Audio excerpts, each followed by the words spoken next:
creatures get you home? Is this a holiday? What, know you not, being mechanical, you ought not walk upon a labouring day without the sign of your profession? Speak, what trade art thou? I, sir, a carpenter. Where is thy leather apron and thy rule? What dost thou with thy best apparel on? You, sir, what trade are you? Oh, truly, sir, in respect of a fine workman, I am but, as you would say, a cobbler. But what trade art thou? Answer me, directly. A trade, sir, that I hope I may use with a safe conscience, which is indeed, sir, a mender of bad souls. What trade, thou knave, thou naughty knave, what trade? Oh, nay, I beseech you, sir, be not out with me. Yet if you be out, sir, I commend you. What meanest thou by that? Mend me, thou saucy fellow. I, sir, cobble you. Thou art a cobbler, art thou? Truly, sir, all that I live by is with the all. I meddle with no tradesmen's matters nor women's matters. But with all I am indeed, sir, a surgeon to old shoes. When they are in great danger, I recover them. As proper men as ever trod upon neat's leather have gone upon my handiwork. But wherefore art not in thy shop today? Why dost thou lead these men about the streets? Truly, sir, to wear out their shoes, to get myself into more work. Oh, but indeed, sir, we make holiday to see Caesar and to rejoice in his triumph. Wherefore rejoice? What conquest brings he home? What tributaries follow him to Rome to grace in captive bonds his chariot wheels? You blocks! You stones! You worse than senseless things! Oh, you hard hearts! You cruel men of Rome! Knew you not Pompey? Many a time and oft have you climbed up to walls and battlements, to towers and windows, yea, to chimney tops, your infants in your arms, and there have sat the livelong day with patient expectation to see great Pompey pass the streets of Rome. And when you saw his chariot but appear, have you not made an universal shout? The Tiber trembled underneath her banks to hear the replication of your sounds made in her concave shores.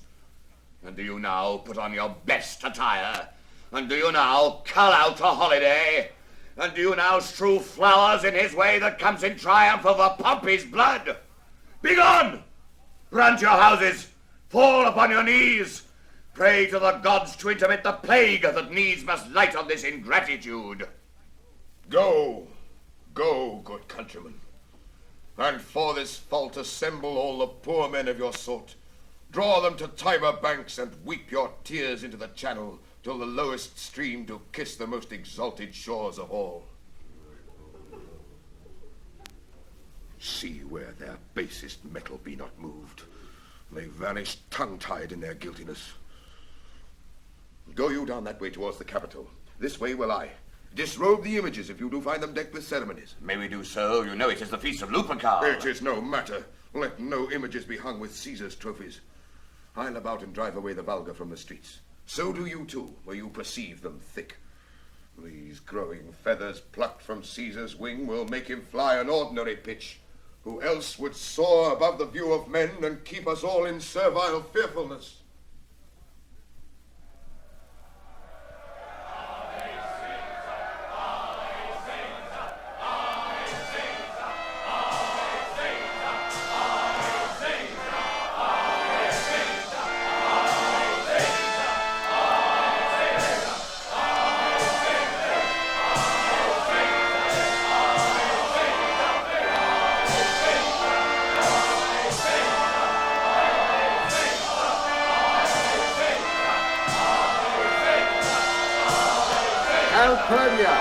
Peace ho!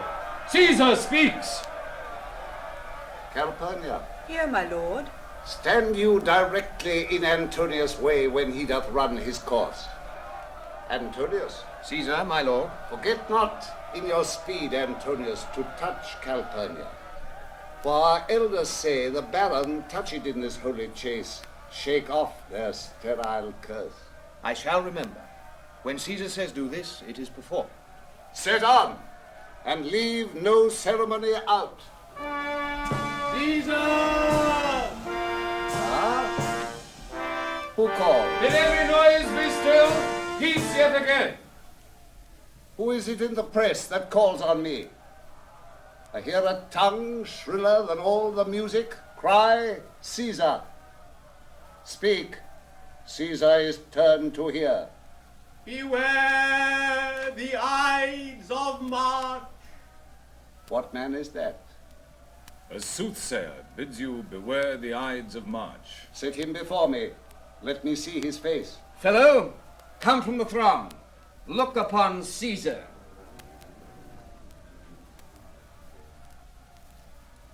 What sayest thou to me now? Speak once again.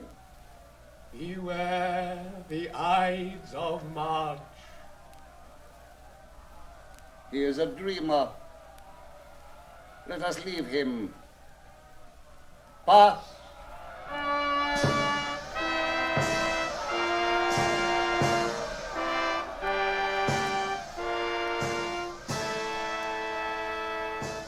Will you go see the order of the course?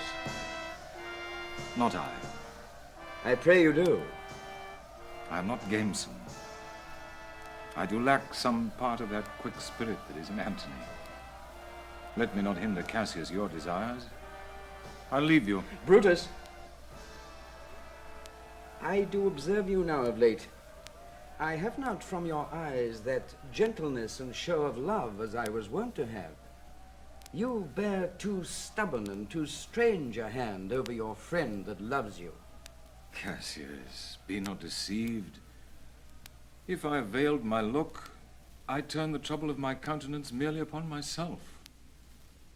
Vexed I am of late with passions of some difference, conceptions only proper to myself, which give some soil perhaps to my behaviors. But let not therefore my good friends be grieved, among which number Cassius be you one, nor construe any further my neglect than that poor Brutus with himself at war forgets the shows of love to other men. Then, Brutus, I have much mistook your passion, by means whereof this breast of mine hath buried thoughts of great value, worthy cogitations. Tell me, good Brutus, can you see your face? No, Cassius, for the eye sees not itself but by reflection, by some other thing. 'Tis just. And it is very much lamented, Brutus, that you have no such mirrors as will turn your hidden worthiness into your eye, that you might see your shadow. I have heard, where many of the best respect in Rome, except immortal Caesar, speaking of Brutus, and groaning underneath this age's yoke, have wished that noble Brutus had his eyes. Into what dangers would you lead me, Cassius, that you would have me seek into myself for that which is not in me? Therefore, good Brutus, be prepared to hear. And since you know you cannot see yourself so well as by reflection, I, your glass, will modestly discover to yourself that of yourself which you yet know not of. And be not jealous on me, gentle Brutus. Were I a common laughter, or did use to stale with ordinary oaths my love to every new protester, if you know that I do fawn on men and hug them hard and after scandal them, or if you know that I profess myself in banqueting to all the rout, then hold me dangerous. What means this shouting? I do fear the people choose Caesar for their king. Aye. Do you fear it? Then must I think you would not have it so. I would not, Cassius. Yet I love him well.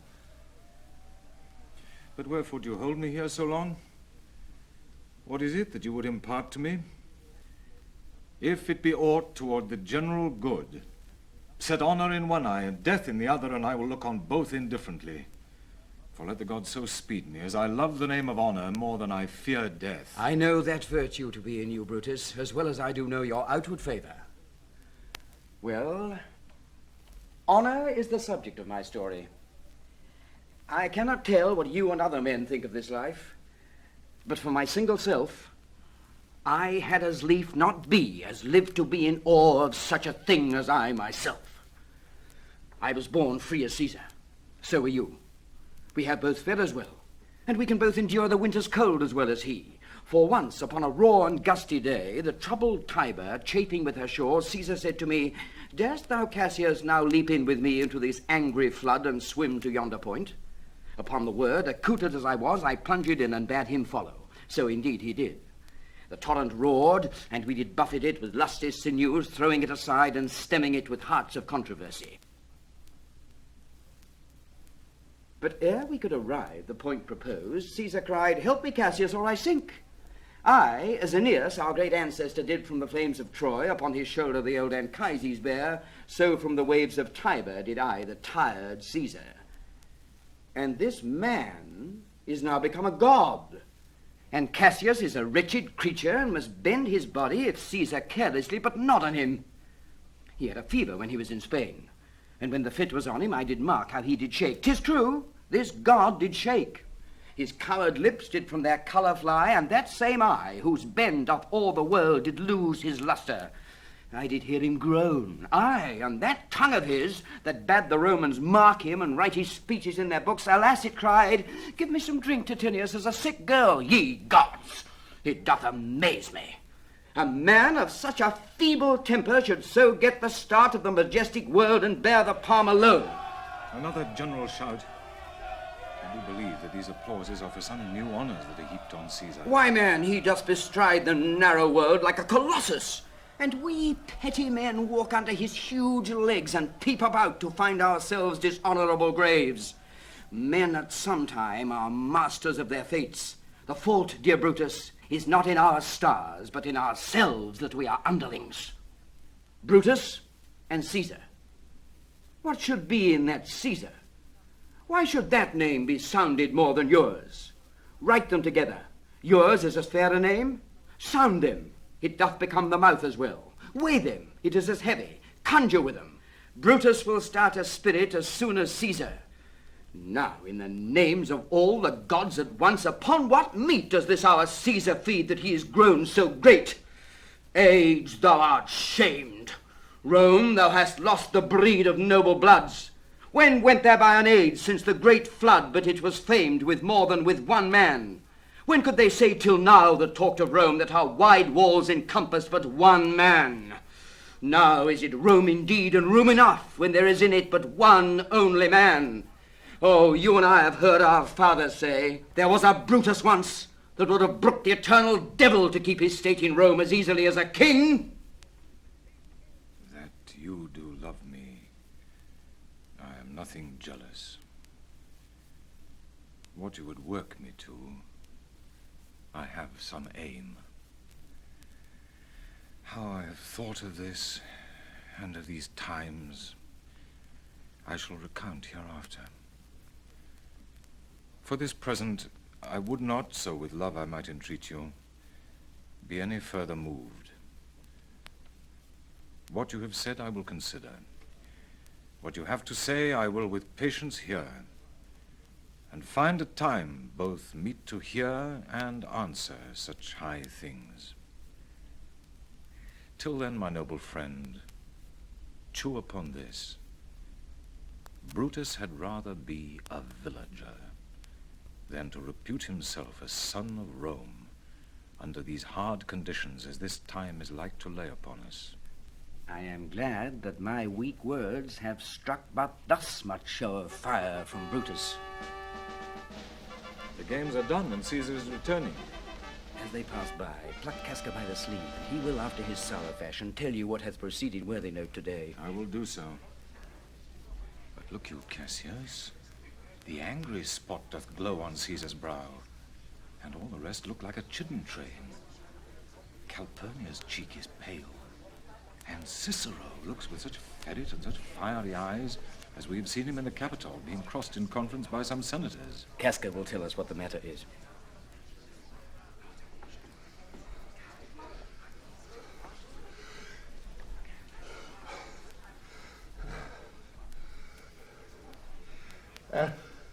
Antonius, Caesar? let me have men about me that are fat, sleek-headed men, and such who sleep o' nights. Yond Cassius hath a lean and hungry look. He thinks too much. Such men are dangerous. Fear him not, Caesar. He's not dangerous. He is a noble Roman and well given. Would he were fatter. But I fear him not. Yet if my name were liable to fear, I do not know the man I should avoid so soon as that spare Cassius. He reads much. He's a great observer. And he looks quite through the deeds of men. He loves no plays as thou dost, Antony. He hears no music. Seldom he smiles. And smiles in such a sort as if he mocked himself and scorned his spirit that could be moved to smile at anything. Such men as he be never at heart's ease whilst they behold a greater than themselves, and therefore are they very dangerous. I rather tell thee what is to be feared than what I fear, for always I am Caesar. Come on my right hand, for this ear is deaf, and tell me truly what thou thinkst of him.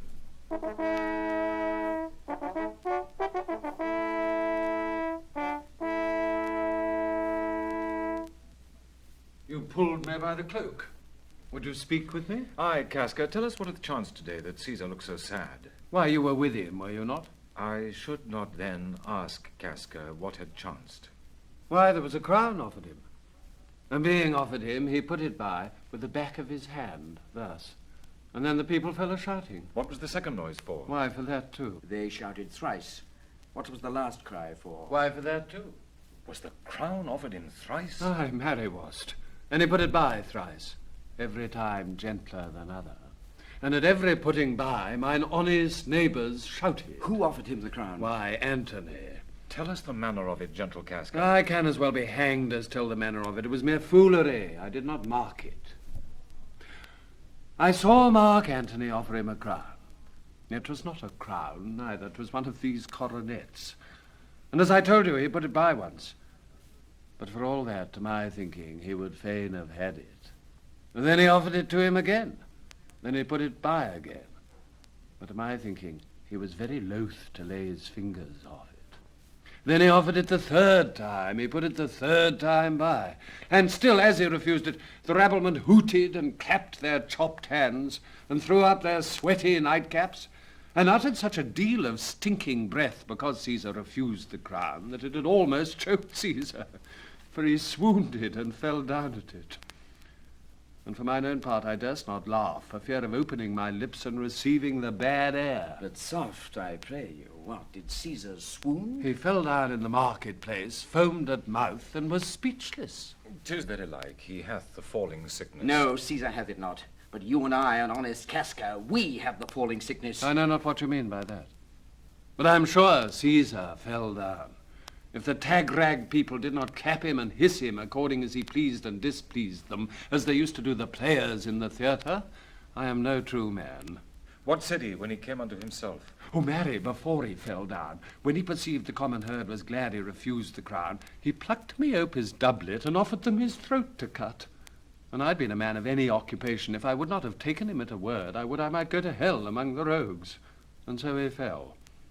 When he came to himself again, he said, if he had done or said anything amiss, he desired their worships to think it was his infirmity. 3 or 4 wenches where I stood cried, alas, good soul, and forgave him with all their hearts. But there's no heed to be taken of them. If Caesar had stabbed their mothers, they'd have done no less. And after that he came thus sad away. Aye. Did Cicero say anything? Aye. He spoke Greek. To what effect? Nay, and I tell you that, I'll ne'er look you i' the face again. But those that understood him smiled at one another and shook their heads. But for mine own part, it was Greek to me. I could tell you more news, too. Morallus and Flavius, for pulling scarfs off Caesar's images, are put to silence. Fare you well. There was more foolery yet, if I could remember it. Will you sup with me tonight, Casca? No, I am promised forth. Will you dine with me tomorrow? Aye, if I be alive and your mind hold, and your dinner worth the eating. Good. I will expect you. Do so. Farewell, both. What a blunt fellow is this grown to be. He was quick metal when he went to school. So is he now in execution of any bold or noble enterprise, however he puts on this tardy form. This rudeness is a source to his good wit, which gives men's stomach to digest his words with better appetite. And so it is. For this time I will leave you. Tomorrow, if you please to speak with me, I will come home to you. Or if you will, come home to me, and I will wait for you. I will do so. Till then, think of the world.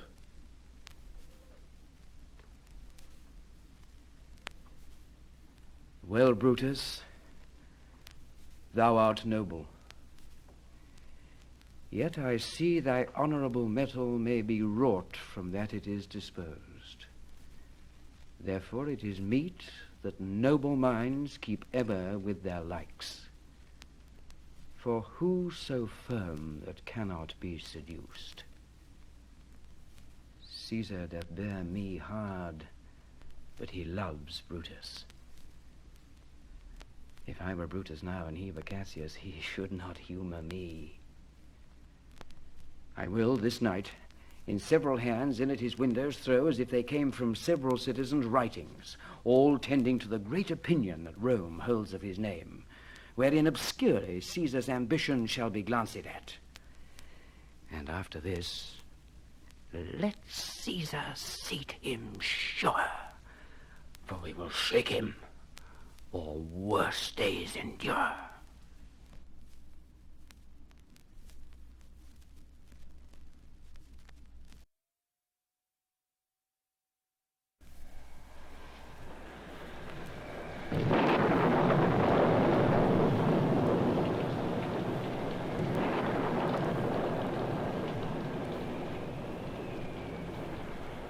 Good evening, Casca.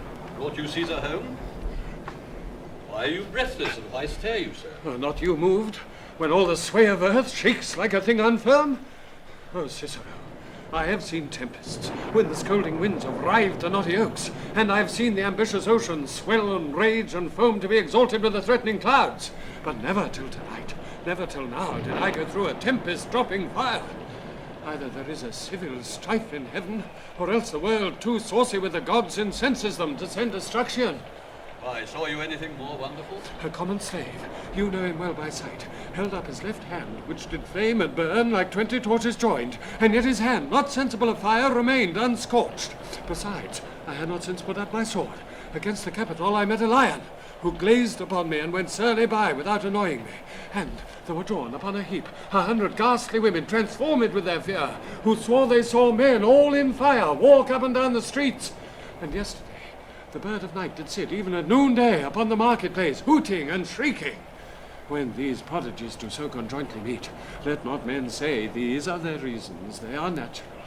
For I believe they are portentous things under the climate that they point upon. Indeed, it is a strange disposed time. But men may construe things after their fashion, clean from the purpose of the things themselves. Comes Caesar to the Capitol tomorrow? He doth, for he did bid Antonius send word to you he would be there tomorrow. Good night then, Casca. This disturbed sky is not to walk in. Farewell, Cicero.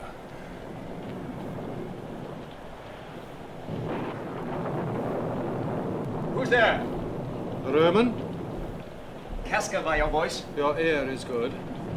Cassius, what night is this? A very pleasing night to honest men. Whoever knew the heavens menaced, sir? Those that have known the earth so full of faults. For my part, I have walked about the streets, submitting me unto the perilous night, and thus unbraced, Casca, as you see, have bared my bosom to the thunderstone. And when the cross-blue lightning seemed to open the breast of heaven, I did present myself, even in the aim and very flash of it. But wherefore did you so much tempt the heavens? It is the part of men to fear and tremble when the most mighty gods by token send such dreadful heralds to astonish us. You are dull, Casca, and those sparks of life that should be in a Roman you do want, or else you use not. You look pale and gaze and put on fear and cast yourself in wonder to see the strange impatience of the heavens. But if you would consider the true cause, why all these fires? Why all these gliding ghosts? Why birds and beasts from quality and kind? Why old men, fools, and children calculate? Why all these things change from their ordinance, their natures and preformed faculties to monstrous quality? Why, you shall find that heaven hath infused them with these spirits to make them instruments of fear and warning unto some monstrous state. How could I, Casca, name to thee a man most like this dreadful night that thunders, lightens, opens graves, and roars as doth the lion in the Capitol? A man no mightier than thyself or me in personal action, yet prodigious grown, and fearful as these strange eruptions are. It is Caesar that you mean, is it not, Cassius? Let it be who it is. For Romans now have thews and limbs like to their ancestors, but woe the while our fathers' minds are dead, and we are governed with our mother's spirits. Our yoke and sufferance show us womanish. Indeed, they say the senators tomorrow mean to establish Caesar as a king. and he shall wear his crown by sea and land in every place, save here in Italy. I know where I will wear this dagger then. Cassius from bondage will deliver Cassius. Therein, ye gods, you make the weak most strong. Therein, ye gods, you tyrants to defeat. Nor stony tower, nor walls of beaten brass, nor airless dungeon, nor strong links of iron can be retentive to the strength of spirit. But life, being weary of these worldly bars, never lacks power to dismiss itself. If I know this, know all the world besides, that part of tyranny that I do bear I can shake off at pleasure. So can I. So every bondman in his own hand bears the power to cancel his captivity. And why should Caesar be a tyrant then? Poor man, I know he would not be a wolf, but that he sees the Romans are but sheep. He were no lion, were not Romans hinds. Those that with haste will make a mighty fire begin it with weak straws. What trash is Rome! What rubbish and what offal, when it serves for the base matter to illuminate so vile a thing as Caesar! But, oh, grief, where hast thou led me? I perhaps speak this before a willing bondman. Then I know my answer must be made. But I am armed, and dangers are to me indifferent. You speak to Casca, and to such a man that is no fearing telltale. Hold my hand. Be factious for redress of all these griefs, and I will set this foot of mine as far as Hogar's farthest. There's a bargain made. Now know you, Casca, I have moved already some certain of the noblest-minded Romans to undergo with me an enterprise of honorable, dangerous consequence. And I do know by this they stay for me in Pompey's porch. For now, this fearful night, there is no stir or walking in the streets, and the complexion of the element in favors like the work we have in hand, most bloody, fiery, and most terrible. Stand close a while. For here comes one in haste. 'Tis Cinna. I do know him by his gait. He is a friend. Cinna, where haste you so? I know you. Who's that? Tell us, Simba. No, it is Casca, one incorporate to our attempts. Am I not stayed for, Cinna? I'm glad on't. What a fearful night is this, as 2 or 3 of us have seen strange sights. Am I not stayed for? Tell me. Yes, you are. Cassius, if you could but win the noble Brutus to our party. Be you content? Good Cinna, take this paper, and look you, lay it in the praetor's chair where Brutus may but find it, and throw this in at his window, set this up with wax upon old Brutus' statue. All this done, repair to Pompey's porch, where you shall find us. Is Decius Brutus and Trebonius there? All but Metellus Simba, and he's gone to seek you at your house. Well, I will hie, and so bestow these papers as you bade me. That done, repair to Pompey's theatre. Come, Casca. You and I will yet ere day see Brutus at his house. 3 parts of him is ours already, and the man entire upon the next encounter yields him ours. He sits high in all the people's hearts, and that which would appear offense in us, his countenance, like richest alchemy, will change to virtue and to worthiness. Him and his worth and our great need of him you have right well conceited. Let us go, for it is after midnight, and ere day we will awake him and be sure of him.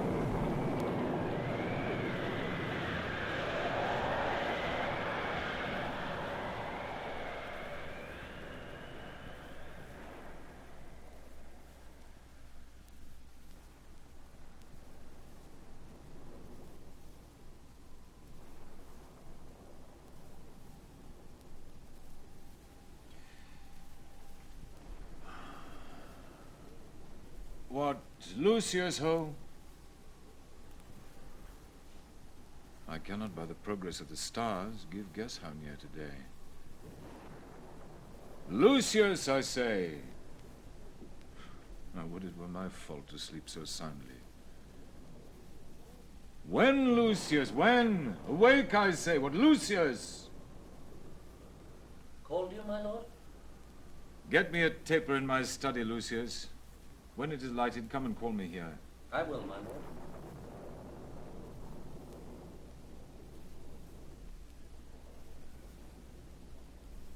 It must be by his death. And for my part, I know no personal cause to spurn at him, but for the general. He would be crowned. How that might change his nature, there's the question. It is the bright day that brings forth the adder, and that craves wary walking. crown him. That. And then I grant we put a sting in him that at his will he may do danger with. The abuse of greatness is when it disjoins remorse from power. And to speak truth of Caesar, I have not known when his affections swayed more than his reason. But 'tis a common proof that lowliness is young ambition's ladder, whereto the climber upward turns his face. But when he once attains the upmost round, he then unto the ladder turns his back, looks in the clouds, scorning the base degrees by which he did ascend. So Caesar may. Then, lest he may, prevent. And since the quarrel will bear no color for the thing he is, fashion it thus, that what he is, augmented, would run to these and these extremities, and therefore think him as a serpent's egg, which hatched would as his kind grow mischievous, and kill him in the shell. The taper burneth in your closet, sir. Searching the window for a flint, I found this paper, thus sealed up. And I am sure it did not lie there when I went to bed. Get you to bed again, it is not day. Is not tomorrow, boy, the Ides of March? I know not, sir. Look in the calendar and bring me word. I will, sir. The exhalations whizzing in the air give so much light that I may read by them.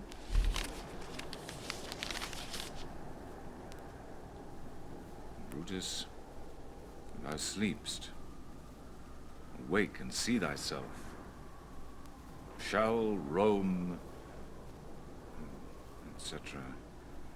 Speak, strike, redress. Brutus, thou sleepst, awake. Such instigations have been often dropped where I have took them up. Shall Rome, etc. Thus must I piece it out. Shall Rome stand under one man's awe? What Rome? My ancestors did from the streets of Rome the Tarquin drive when he was called a king. Speak, strike, redress. Am I entreated to speak and strike? O Rome, I make thee promise. If the redress will follow, thou receivest thy full petition at the hand of Brutus. Sir, March is wasted 14 days. 'Tis good. Go to the gate, somebody knocks.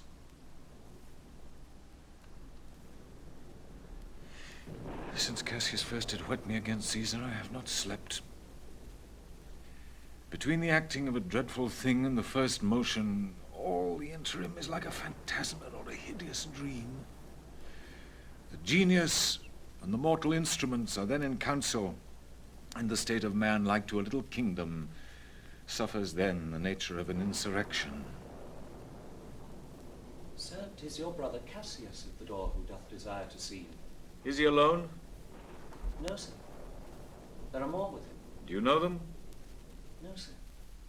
Their hats are plucked about their ears, and half their faces buried in their cloaks, that by no means I may discover them by any mark of favor. Let him enter. They are the faction. Oh, conspiracy, shamest thou to show thy dangerous brow by night when evils are most free? Oh, then, by day, where wilt thou find a cavern dark enough to mask thy monstrous visage? Seek none conspiracy, hide it in smiles and affability. For if thou have thy native semblance on, not Erebus itself were dim enough to hide thee from prevention. I think we are too bold upon your rest. Good morrow, Brutus. Do we trouble you? I have been up this hour, awake all night. Know I these men that come along with you? Yes, every man of them. And no man here but honors you. And every one doth wish you had but that opinion of yourself which every noble Roman bears of you. This is Trebonius. He is welcome hither. This Decius Brutus. He is welcome too. This Casca, this Cinna, and this Metellus Cimber. They are all welcome. What watchful cares do interpose themselves betwixt your eyes and night? Shall I entreat a word? lies the east. Doth not the day break here? No. Well, pardon, sir, it doth. And yon grey lines that fret the clouds are messengers of day. You shall confess that you are both deceived. Here, as I point my sword, the sun arises, which is a great way growing on the south, weighing the youthful season of the year. Some 2 months hence, up higher toward the north, he first presents his fire, and the high east stands as the capital directly here. Give me your hands all over, one by one. And let us swear our resolution. No, not an oath. If not the faith of men, the sufferings of our souls, the time's abuse, if these be motives weak, break off betimes, and every man hence to his idle bed. So let high-sighted tyranny range on till each man drop by lottery. But if these, as I'm sure they do, bear fire enough to kindle cowards, and to steal with valor the melting spirits of women, then, countrymen, what need we any spur but our own cause to prick us to redress? What other bond than secret Romans that have spoke the word and will not palter? And what other oath than honesty to honesty engaged, that this shall be or we will fall for it? Swear priests and cowards, and men cautelous, old feeble carrions, and such suffering souls that welcome wrongs. And to bad causes swear such creatures as men doubt, but do not stain the even virtue of our enterprise, nor the insuppressive metal of our spirits, to think that or our cause or our performance did need an oath, when every drop of blood that every Roman bears, and nobly bears, is guilty of a several bastardy, if he do break the smallest particle of any promise that hath passed from him. But what of Cicero?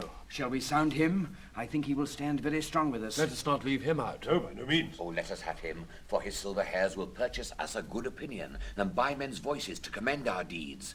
It shall be said his judgment ruled our hands. Our youths and wildness shall no whit appear, but all be buried in his gravity. Oh, name him not, let us not break with him, for he will never follow anything that other men begin. Then leave him out. Indeed, he is not fit. Shall no man else be touched but only Caesar? Decius, well urged. I think it is not meet Mark Antony, so well beloved of Caesar, should outlive Caesar. We shall find of him a shrewd contriver, and you know his means, if he improves them, may well stretch so far as to annoy us all. Which to prevent, let Antony and Caesar fall together. Our course will seem too bloody, Caius Cassius, to cut the head off and then hack the limbs like wrath in death, and envy afterwards, for Antony is but a limb of Caesar. Let us be sacrificers, but not butchers, Caius. We all stand up against the spirit of Caesar. And in the spirit of men there is no blood. Oh, that we then could come by Caesar's spirit, and not dismember Caesar. But alas, Caesar must bleed for it. And gentle friends, let's kill him boldly, but not wrathfully. Let's carve him as a dish fit for the gods, not hew him as a carcass fit for hounds.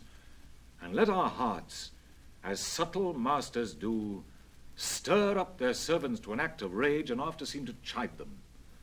This shall make our purpose necessary and not envious, which so appearing to the common eyes, we shall be called purgers, not murderers.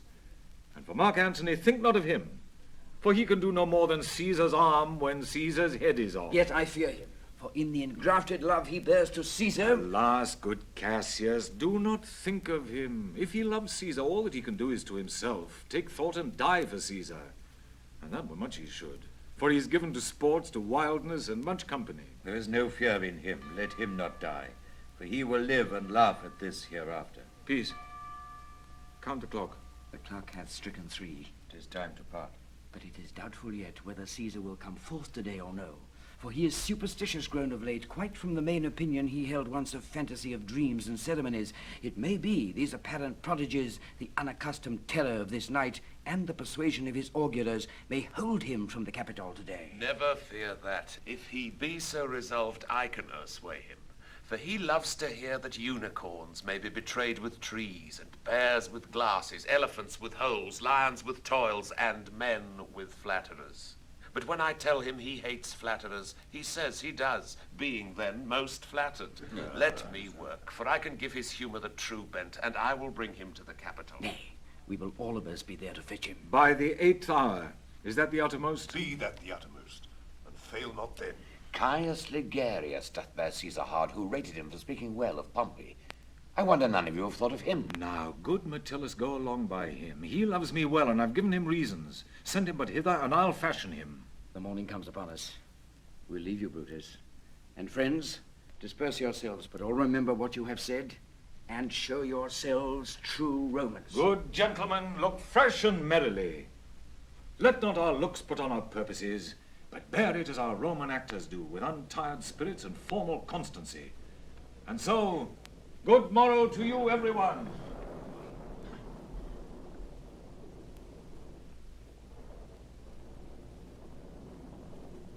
Boy. Lucius. Fast asleep. It is no matter.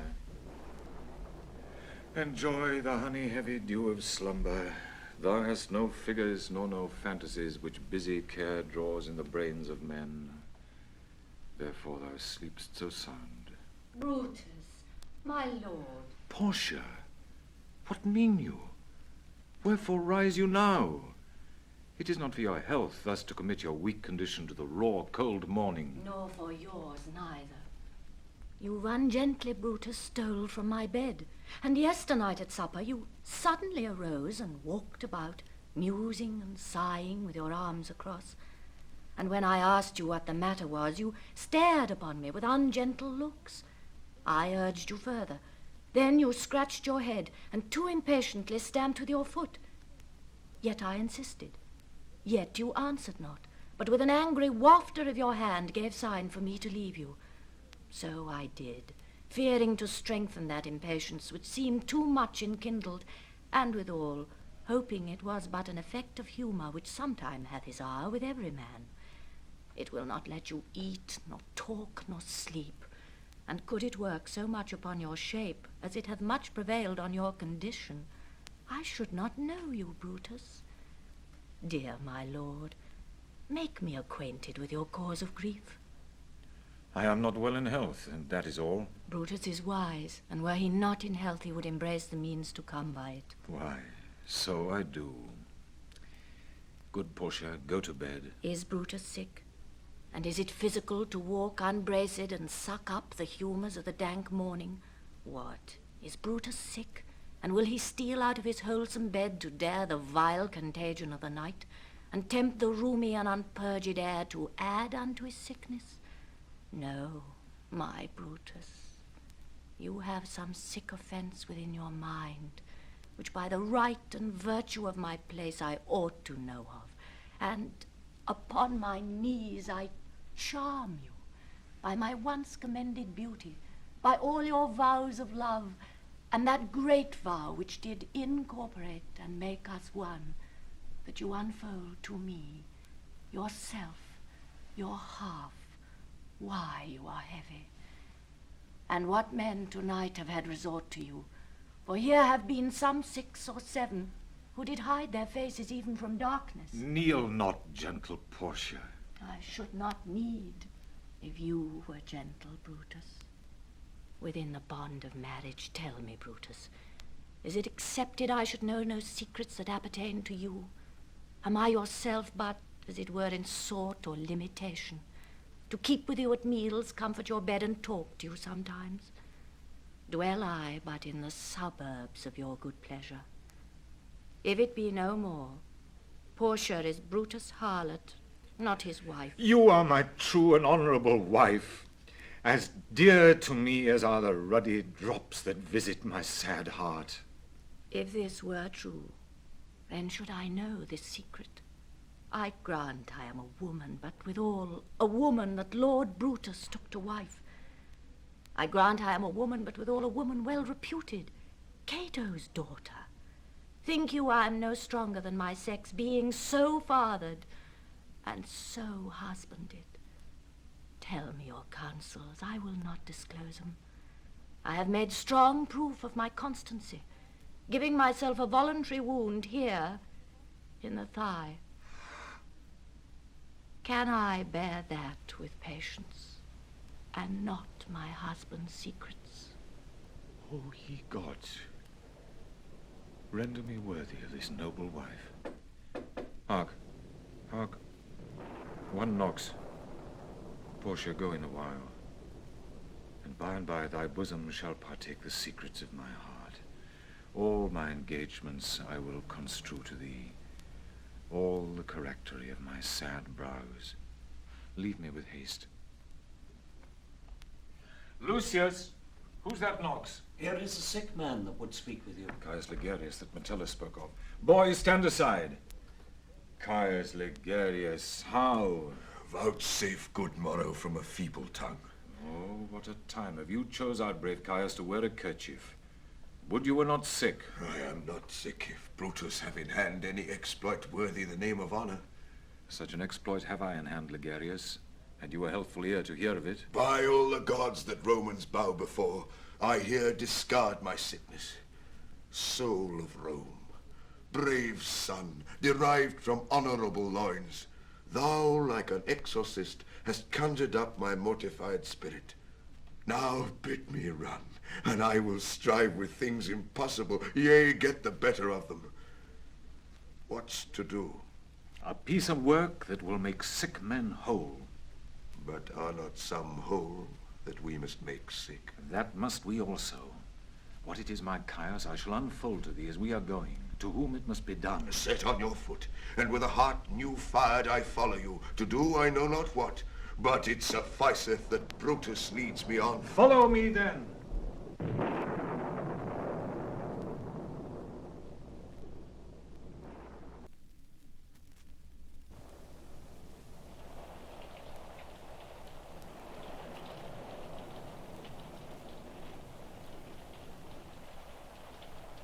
Nor heaven nor earth hath been at peace tonight. Thrice hath Calpurnia in her sleep cried out, "Help, ho! They murder Caesar." Who's within? My lord.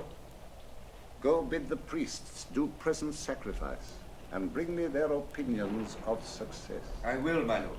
What mean you, Caesar? Think you to walk forth? You shall not stir out of your house today. Caesar shall forth. The things that threatened me ne'er looked but on my back. When they shall see the face of Caesar, they're vanished. Caesar, I never stood on ceremonies, yet now they frighten me. There is one within, besides the things that we have heard and seen, recounts most horrid sights seen by the watch. A lioness hath whelped in the streets, and graves have yawned and yielded up their dead. Fierce fiery warriors fought upon the clouds in ranks and squadrons and right form of war, which drizzled blood upon the Capitol. The noise of battle hurtled in the air. Horses did neigh, and dying men did groan, and ghosts did shriek and squeal about the streets. O Caesar, these things are beyond all use, and I do fear them. What can be avoided whose end is purposed by the mighty gods? Yet Caesar shall go forth, for these predictions are to the world in general, as to Caesar. When beggars die, there are no comets seen. The heavens themselves blaze forth the death of princes. Cowards die many times before their deaths. The valiant never taste of death but once. Of all the wonders that I yet have heard, it seems to me most strange that men should fear, seeing that death, a necessary end, will come when it will come. What say the augurers? They would not have you to stir forth today. Plucking the entrails of an offering forth, they could not find a heart within the beast. The gods do this in shame of cowardice. Caesar should be a beast without a heart if he should stay at home today for fear. No, Caesar shall not. Danger knows full well that Caesar is more dangerous than he. We are two lions littered in one day, and I the elder and more terrible. And Caesar shall go forth. Alas, my lord, your wisdom is consumed in confidence. Do not go forth today. Call it my fear that keeps you in the house and not your own. We'll send Mark Antony to the Senate House, and he shall say you are not well today.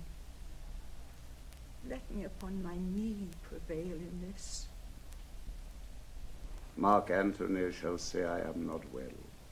and for thy humour will I stay at home.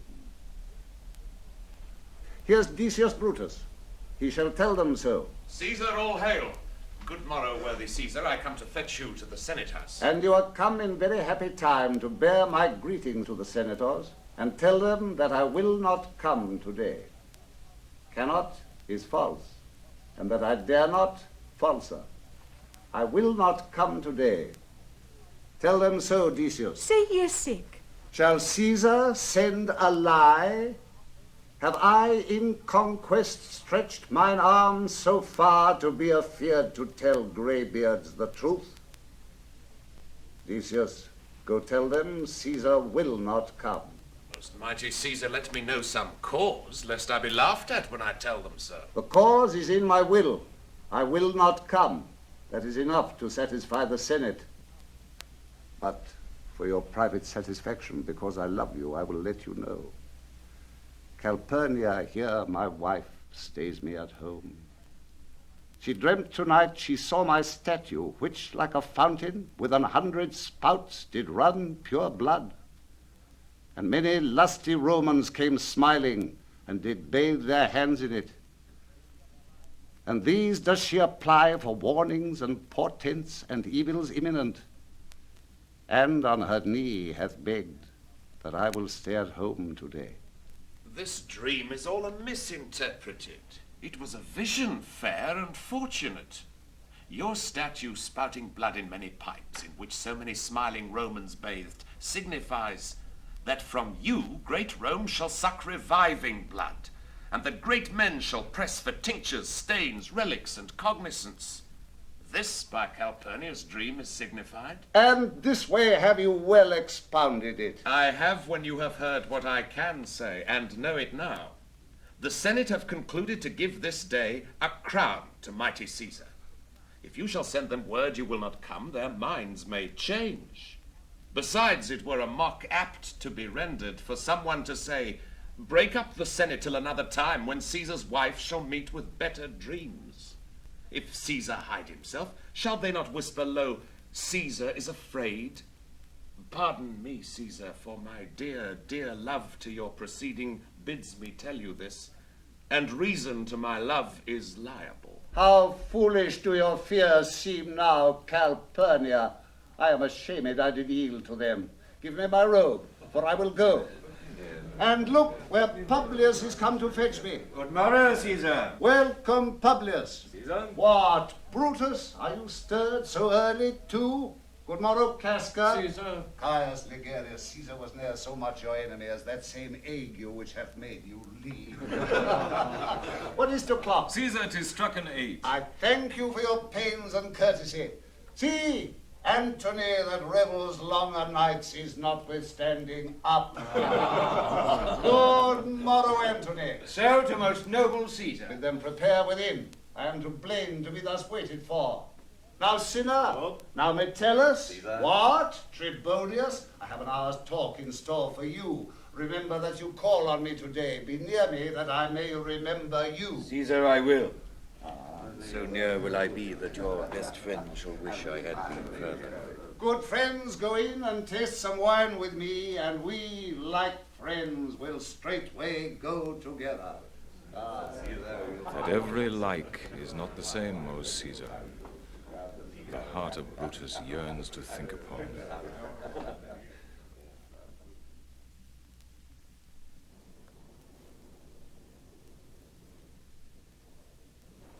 Caesar, beware of Brutus, take heed of Cassius, come not near Casca, have an eye to Cinna, trust not Tribonius, mark well Metellus Cimber. Decius Brutus loves thee not, thou hast wronged Caius Ligarius. There is but one mind in all these men, and it is bent against Caesar. If thou beest not immortal, look about you. Security gives way to conspiracy. The mighty gods defend thee. Thy lover, Artemidorus. Here will I stand till Caesar pass along, and as a suitor will I give him this. My heart laments that virtue cannot live out of the teeth of emulation. If thou read this, O Caesar, thou mayst live. If not, the fates with traitors do contrive.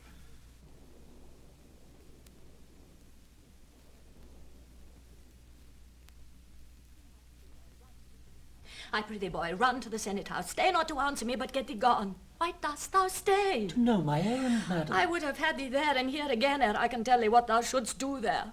O Constancy, be strong upon my side. Set a huge mountain between my heart and tongue. I have a man's mind, but a woman's might. How hard it is for women to keep counsel. Art thou here yet? Oh, madam, what should I do?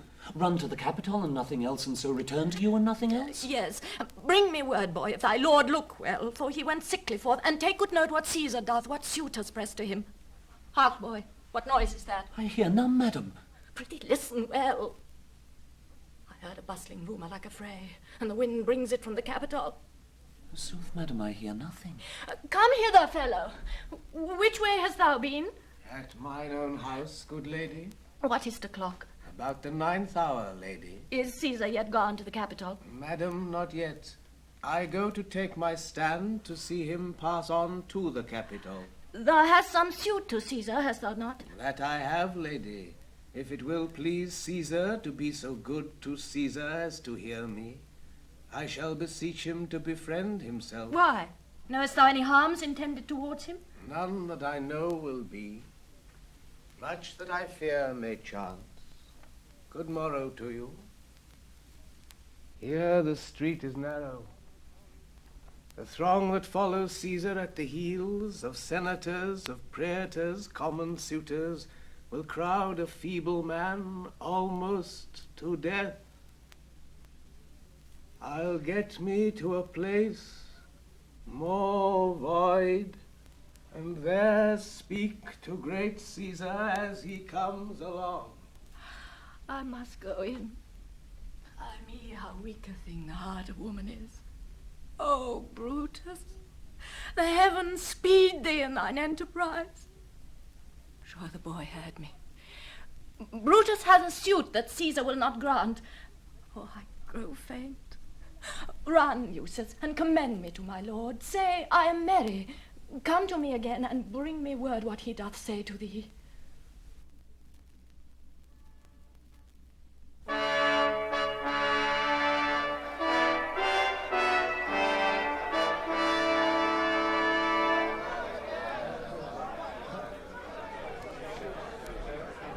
The Ides of March are come.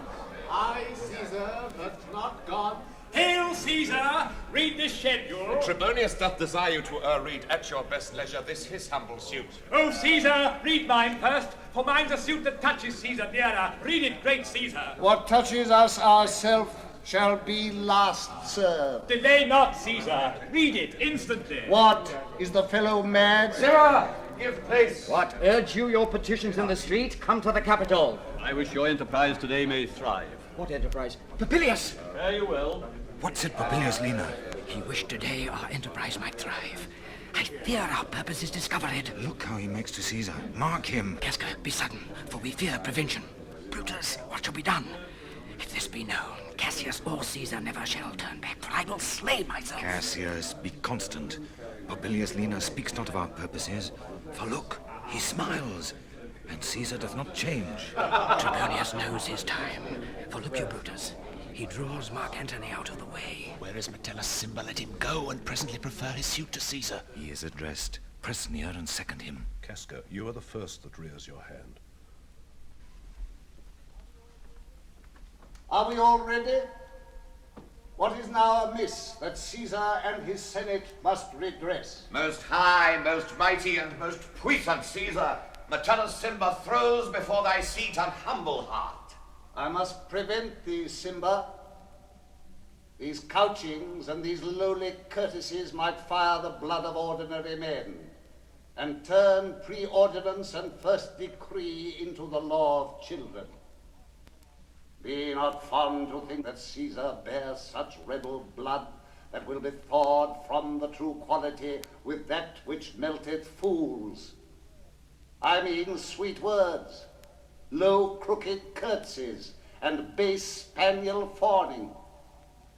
Thy brother by decree is banished. If thou dost bend and pray and fawn for him, I spurn thee like a cur out of my way. No, Caesar doth not wrong, nor without cause will he be satisfied. Is there no voice more worthy than mine own, to sound more sweetly in great Caesar's ear for the repealing of my banished brother? I kiss thy hand, but not in flattery, Caesar, desiring thee that Publius Simba may have an immediate freedom of repeal. What? Brutus? Pardon, Caesar. Caesar, pardon. As low as to thy foot doth Cassius fall, to beg enfranchisement for Publius Simba. I could be well moved if I were as you. If I could pray to move, prayers would move me. But I am constant as the northern star, of whose true fixed and resting quality there is no fellow in the firmament. The skies are painted with unnumbered sparks. They are all fire, and every one doth shine. But there's but one in all doth hold his place. So in the world, 'tis furnished well with men, and men are flesh and blood and apprehensive. Yet in the number I do know but one that unassailable holds on his rank unshaked of motion. And that I am he, let me a little show it, even in this. That I was constant, Simba should be banished, and constant do remain to keep him so. Oh, Caesar! Hence, wilt thou lift up Olympus? Great Caesar! Doth not Brutus bootless kneel? Speak, hands for me!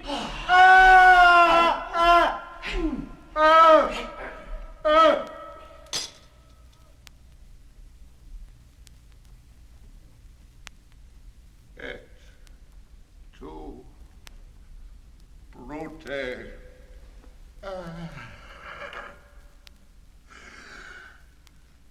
Then fall, Caesar. Liberty! Freedom! Tyranny is dead! Run hence, proclaim! Cry it about the streets! Some to the common pulpits and cry out liberty, freedom, and enfranchisement! People and senators, be not affrighted. Fly not. Stand still. Ambition's debt is paid. Go to the pulpit, Brutus. And Cassius too. Where's Publius? Here, quite confounded with this mutiny. Stand fast together, lest the friend of Caesar should Talk jump. not of standing. Publius, good cheer. There is no harm intended to your person or to no Roman else. So tell them, Publius. And leave us, Publius, lest that the people rushing on us should do your age some mischief. Do so, and let no man abide this deed but we the doers. Where is Antony? Fled to his house amazed. Men, wives, and children stare, cry out, and run as it were doomsday. Fates, we will know your pleasures. That we shall die, we know. 'Tis but the time and drawing days out that men stand upon. Why, he that cuts off 20 years of life cuts off so many years of fearing death. Grant that, and then is death a benefit. So are we Caesar's friends, that have abridged his time of fearing death. Stoop, Romans, stoop, and let us bathe our hands in Caesar's blood up to the elbows, and besmear our swords. Then walk we forth even to the marketplace, and waving our red weapons o'er our heads, let's all cry peace, freedom, and liberty. Stoop then, and wash. How many ages hence shall this our lofty scene be acted over, in states unborn, and accents yet unknown? How many times shall Caesar bleed in sport, that now on Pompey's basis lies along no worthier than the dust. So oft as that shall be, so often shall the not of us be called the men that gave their country liberty. What shall we forth? Aye, every man away. Brutus shall lead, and we will brace his heels with the most boldest and best hearts of Rome. Soft. Who comes here? A friend of Antony's. Thus, Brutus, did my master bid me kneel. Thus did Mark Antony bid me fall down, and being prostrate, thus he bade me say, Brutus is noble, wise, valiant, and honest. Caesar was mighty, bold, royal, and loving. Say I love Brutus, and I honor him. Say I feared Caesar, honored him, and loved him. If Brutus will vouchsafe that Antony may safely come to him, and be resolved how Caesar hath deserved to lie in death, Mark Antony shall not love Caesar dead so well as Brutus living, but will follow the fortunes and affairs of noble Brutus, thorough the hazards of this untrod state with all true faith. So says my master Antony. Thy master is a wise and valiant Roman. I never thought him worse. Tell him, so please him come unto this place, he shall be satisfied. And by my honor depart untouched. I'll fetch him presently.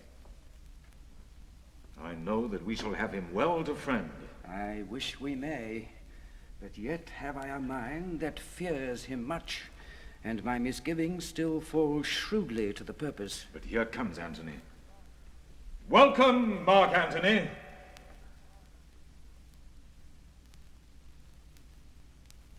Oh, mighty Caesar, dost thou lie so low? Are all thy conquests, glories, triumphs, spoils shrunk to this little measure? Fare thee well. I know not, gentlemen, what you intend. Who else must be let blood? Who else is rank? If I myself, there is no hour so fit as Caesar's death hour, nor no instrument of half that worth as those your swords, made rich with the most noble blood of all this world. I do beseech ye, if you bear me hard now, whilst your purpled hands do reek and smoke, fulfill your pleasure. Live 1,000 years, I shall not find myself so apt to die. No place will please me so, no mean of death, as here by Caesar, and by you cut off the choice and master spirits of this age. Oh, Antony, beg not your death of us. Though now we must appear bloody and cruel, as by our hands in this our present act you see we do, yet see you but our hands, and this the bleeding business they have done. Our hearts you see not, they are pitiful, and pity to the general wrong of Rome, as fire drives out fire, so pity, pity, hath done this deed on Caesar. For your part, to you our swords have leaden points, Mark Antony. Our arms in strength of malice, and our hearts of brother's temper, to receive you in with all kind love, good thoughts and reverence. Your voice shall be as strong as any man's in the disposing of new dignities. Only be patient, till we have appeased the multitude beside themselves with fear, and then we will deliver you the cause, why I, that did love Caesar when I struck him, have thus proceeded. I doubt not of your wisdom. Let each man render me his bloody hand. First, Marcus Brutus, will I shake with you. Next, Caius Cassius, do I take your hand. Now, Decius Brutus, yours. Now yours, Metellus. Yours, Cinna. And my valiant Casca, yours. Though last, not least in love, yours, good Trebonius. Gentlemen all. Alas, what shall I say? My credit now stands on such slippery ground that one of two bad ways you must conceit me, either a coward or a flatterer.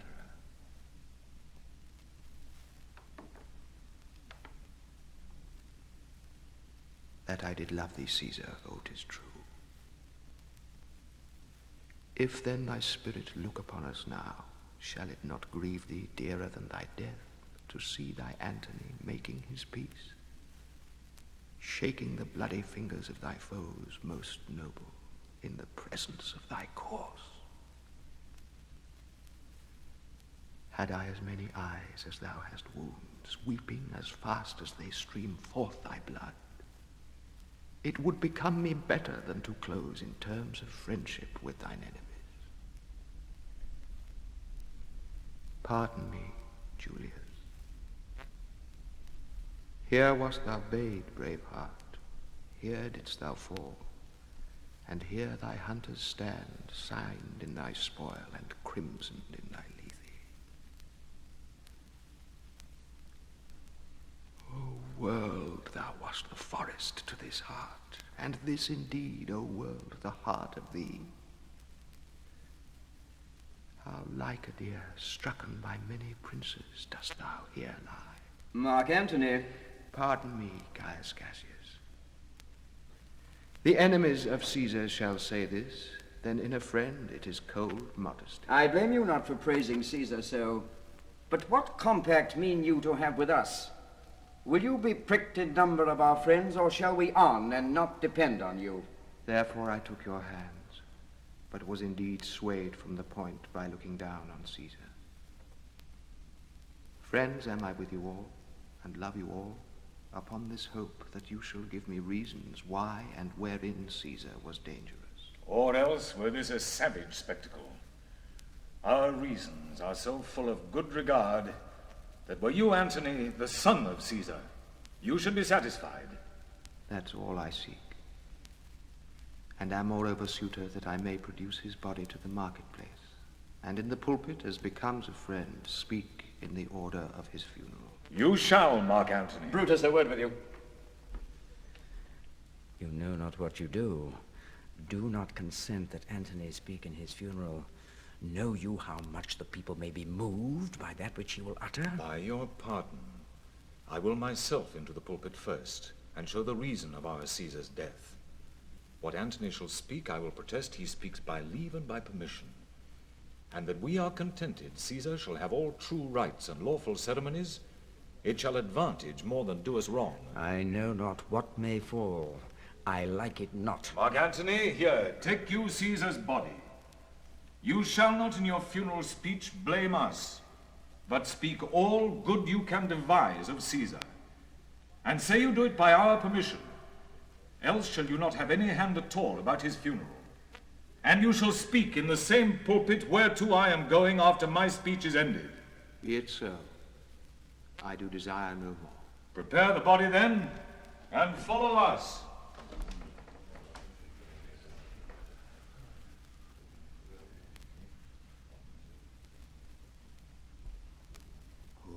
Pardon me, thou bleeding piece of earth, that I am meek and gentle with these butchers. Thou art the ruins of the noblest man that ever lived in the tide of times. Woe to the hand that shed this costly blood. Over thy wounds now do I prophesy, which like dumb mouths do ope their ruby lips to beg the voice and utterance of my tongue. A curse shall light upon the limbs of men. Domestic fury and fierce civil strife shall cumber all the parts of Italy.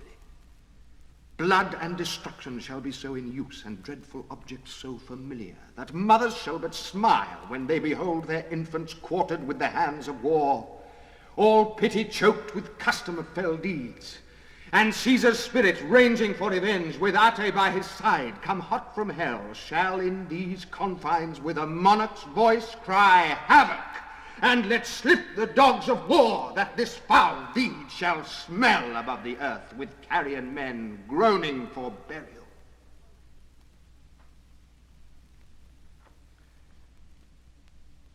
You serve Octavius Caesar, do you not? I do, Mark Antony.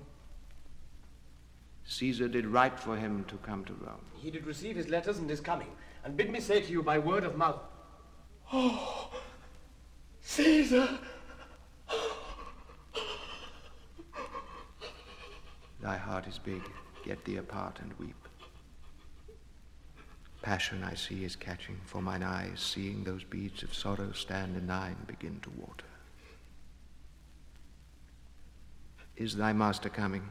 He lies tonight within 7 leagues of Rome. Post back with speed and tell him what hath chanced.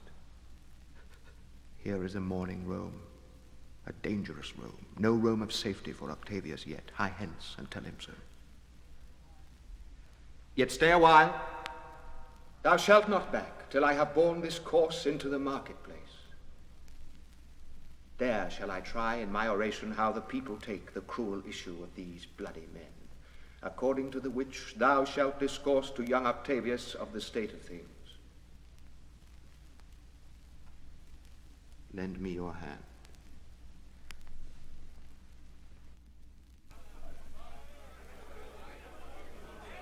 We will be satisfied. Yes, be satisfied. Then follow me and give me audience, friends. Cassius, go you into the other street and part the numbers. Those that will hear me speak, let them stay here. Those that will follow Cassius, go with him. And public reason shall be rendered of Caesar's death. I will hear Brutus speak. I will hear Cassius compare their reasons when severally we hear them read. The noble Brutus has ascended. Silence! Silence! Be patient till the last. Romans, countrymen and lovers, hear me for my cause, and be silent that you may hear. Believe me for mine honor, and have respect to mine honor, that you may believe. Censure me in your wisdom, and awake your sense, that you may the better judge. If there be any in this assembly, any dear friend of Caesar's, to him I say that Brutus' love to Caesar was no less than his. If then that friend demand why Brutus rose against Caesar, this is my answer. Not that I loved Caesar less, but that I loved Rome more. Had you rather Caesar were living and die all slaves, than that Caesar were dead to live all free men? As Caesar loved me, I weep for him. As he was fortunate, I rejoice at it. As he was valiant, I honor him. But as he was ambitious, I slew him. There is tears for his love, joy for his fortune, honor for his valor, and death for his ambition. Who is here so base that would be a bondman? If any, speak, for him have I offended. Who is here so rude that would not be a Roman? If any, speak, for him have I offended. Who is here so vile that will not love his country? If any, speak, for him have I offended. I pause for a reply. Then none have I offended. I have done no more to Caesar than you shall do to Brutus. The question of his death is enrolled in the Capitol. His glory not extenuated, wherein he was worthy, nor his offences enforced, for which he suffered death. Here comes his body, mourned by Mark Antony, who, though he had no hand in his death, shall receive the benefit of his dying, a place in the Commonwealth, as which of you shall not? With this I depart, that as I slew my best lover for the good of Rome, I have the same dagger for myself, when it shall please my country to need my death. Live Brutus!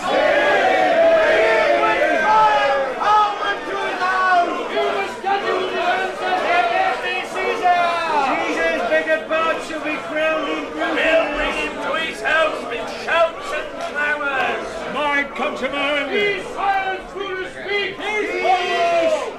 Good countrymen, let me depart alone. And for my sake, stay here with Antony.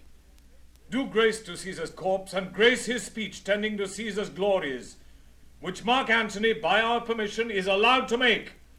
I do entreat you, not a man depart, save I alone, till Antony have spoke.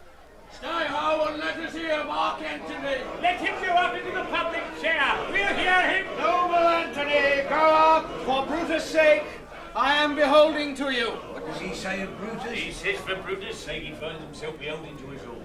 Best he speak no harm of Brutus here. This Caesar was a tyrant. Hey, that's certain. We are blessed that Rome is rid of him. Peace, let us hear what Antony can say. You gentle Romans. Peace, ho! Let us hear him. Friends, Romans, countrymen, lend me your ears. I come to bury Caesar, not to praise him. The evil that men do lives after them. The good is oft interred with their bones. So let it be with Caesar. The noble Brutus hath told you Caesar was ambitious. If it was so, it was a grievous fault, and grievously hath Caesar answered it. Here, under leave of Brutus and the rest, for Brutus is an honorable man. So are they all honorable men. Come I to speak in Caesar's funeral. He was my friend, faithful and just to me. But Brutus says he was ambitious, and Brutus is an honorable man. He hath brought many captives home to Rome, whose ransoms did the general coffers fill. Did this in Caesar seem ambitious? When the poor have cried, Caesar hath wept.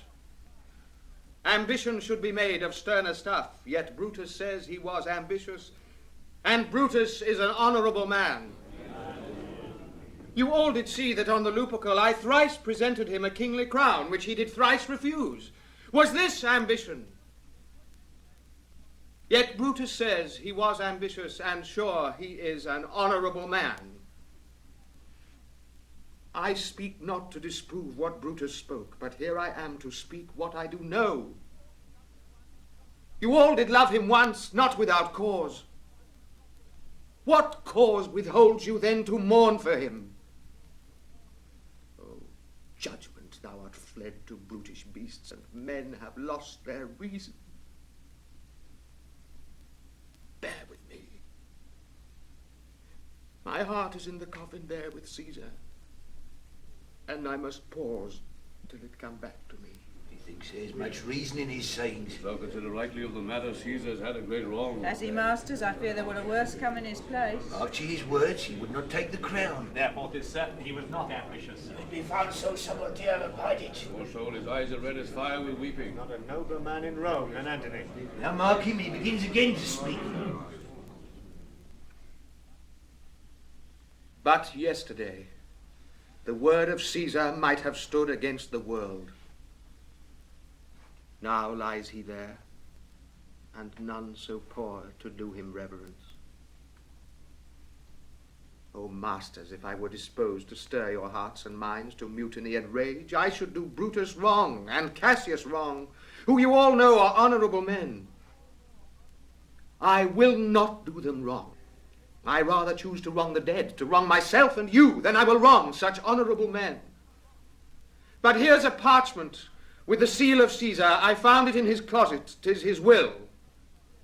Let but the commons hear this testament, which, pardon me, I do not mean to read, and they would go and kiss dead Caesar's wounds, and dip their napkins in his sacred blood. Yea, beg a hair of him for memory, and dying mention it within their wills, bequeathing it as a rich legacy unto their issue. We'll hear the will. Read it, Mark Antony. Have patience, gentle friends, I must not read it. It is not meet you know how Caesar loved you. You are not wood, you are not stones, but men. And being men, hearing the will of Caesar, it will inflame you, it will make you mad. 'Tis good you know not that you are his heirs, for if you should, oh, what would come of it? Read the will. Will you be patient? Will you stay a while? I have o'ershot myself to tell you of it. I fear I wrong the honorable men whose daggers have stabbed Caesar. I do fear it. They were traitors, honorable men. Read the will. You will compel me then to read the will? Then make a ring about the corpse of Caesar, and let me show you him that made the will. Shall I descend? Aye. And will you give me leave? Aye. Descend! You shall have leave!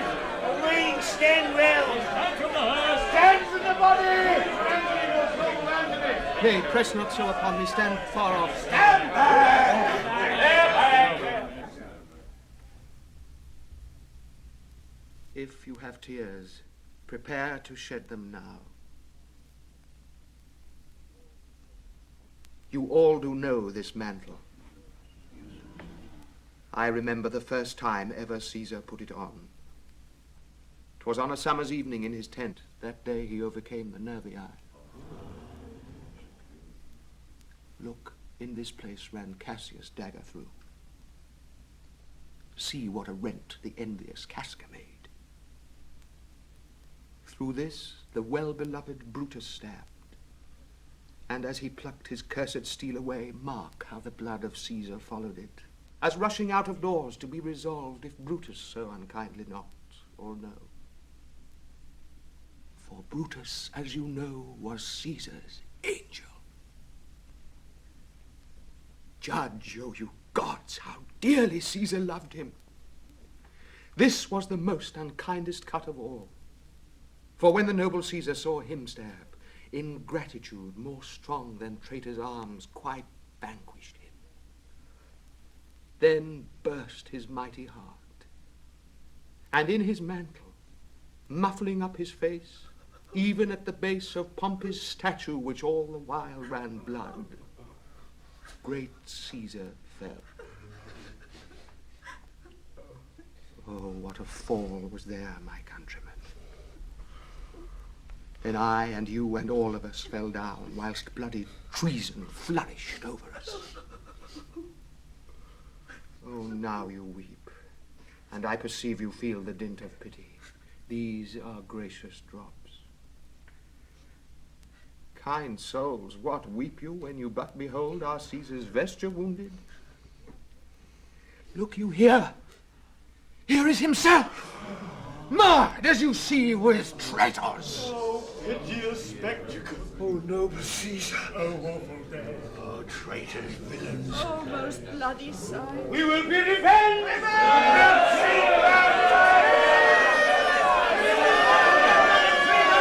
Stay, countrymen! He's there! Here, the noble Anthony!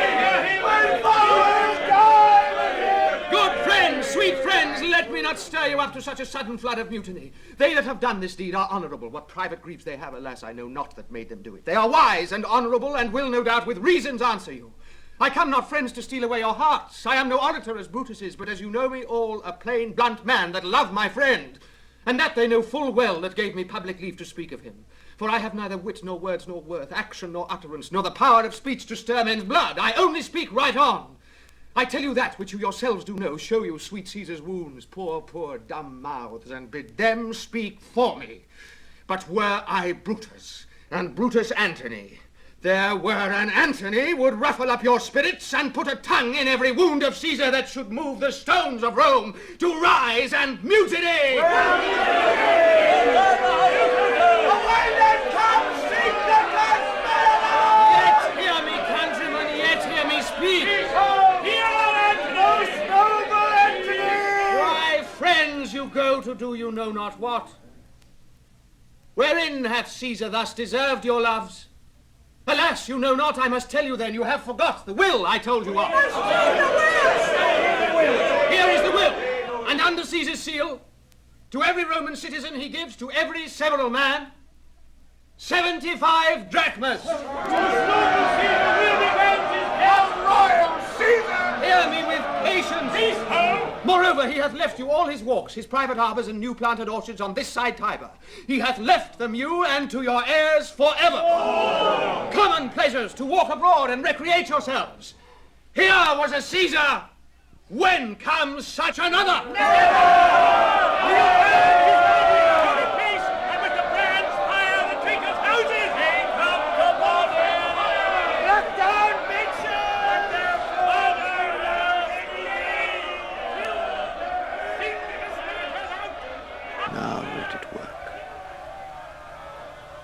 mischief thou art afoot, take thou what course thou wilt.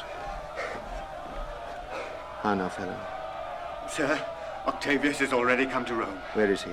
He and Lepidus are at Caesar's house. And thither will I straight to visit him. He comes upon a wish. Fortune is merry, and in this mood will give us anything. I heard him say Brutus and Cassius are rid like madmen through the gates of Rome. Belike they had some notice of the people, how I had moved them. Bring me to Octavius.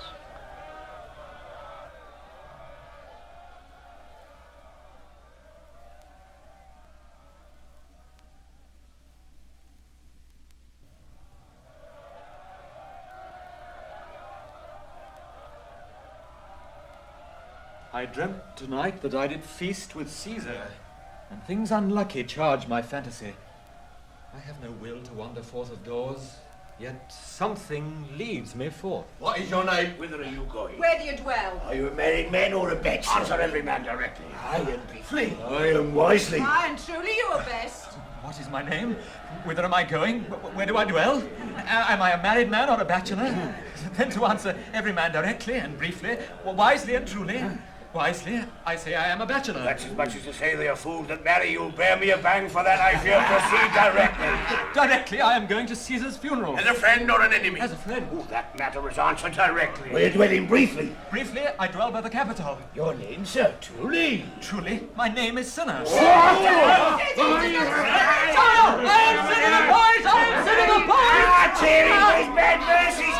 Tearing for his bad mercies! I am not Sinner the conspirator! Yes, and his name Sinner, and have his name out of his heart! Turn him going! Fire brand! Cassius! Come to pieces,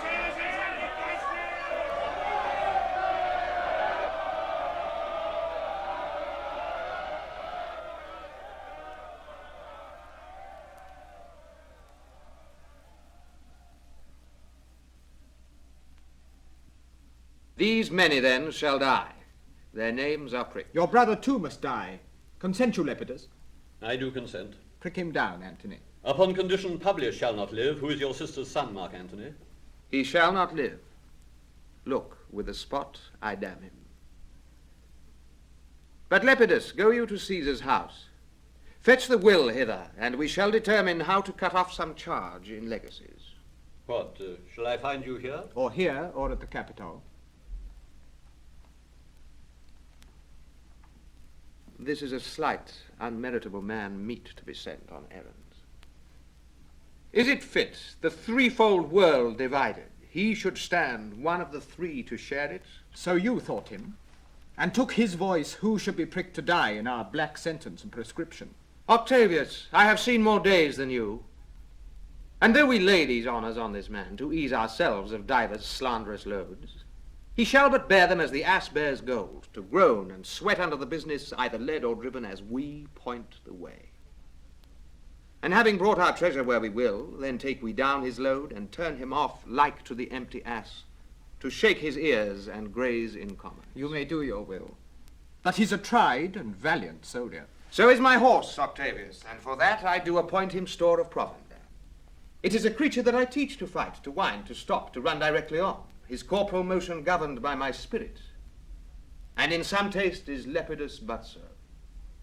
He must be taught and trained and bid go forth. A barren, spirited fellow, one that feeds on abject orts and imitations which out of use and staled by other men begin his fashion. Do not talk of him, but as a property.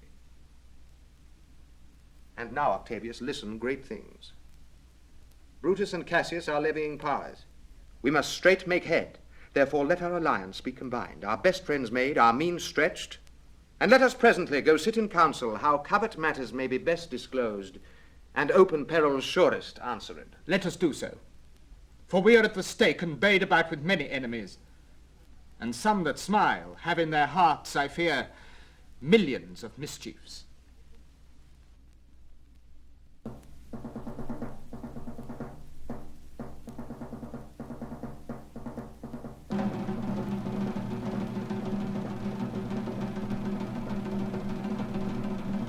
Stand ho! Give the word ho and stand!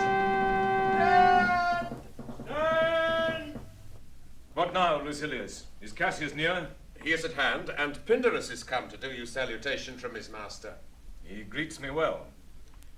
Your master Pindarus, in his own change, or by ill officers, hath given me some worthy cause to wish things done undone. But if he be at hand, I shall be satisfied. I do not doubt but that my noble master will appear, such as he is, full of regard and honor. He is not doubted. A word, Lucilius. How he received you, let me be resolved. With courtesy and with respect enough, but not with such familiar instances, nor with such free and friendly conference as he hath used of old. Thou hast described a hot friend cooling. Ever note, Lucilius, when love begins to sicken and decay, it useth an enforced ceremony. There are no tricks in plain and simple faith, but hollow men, like horses hot at hand, make gallant show and promise of their mettle, but when they should endure the bloody spur, they fall their crests, and like deceitful jades sink in the trial. Comes his army on? They mean this night in Sardis to be quartered. The greater part, the horse in general, are come with Cassius. Hark! He has arrived. March gently on to meet him. Stand ho! Stand ho! Speak the word along. Stand!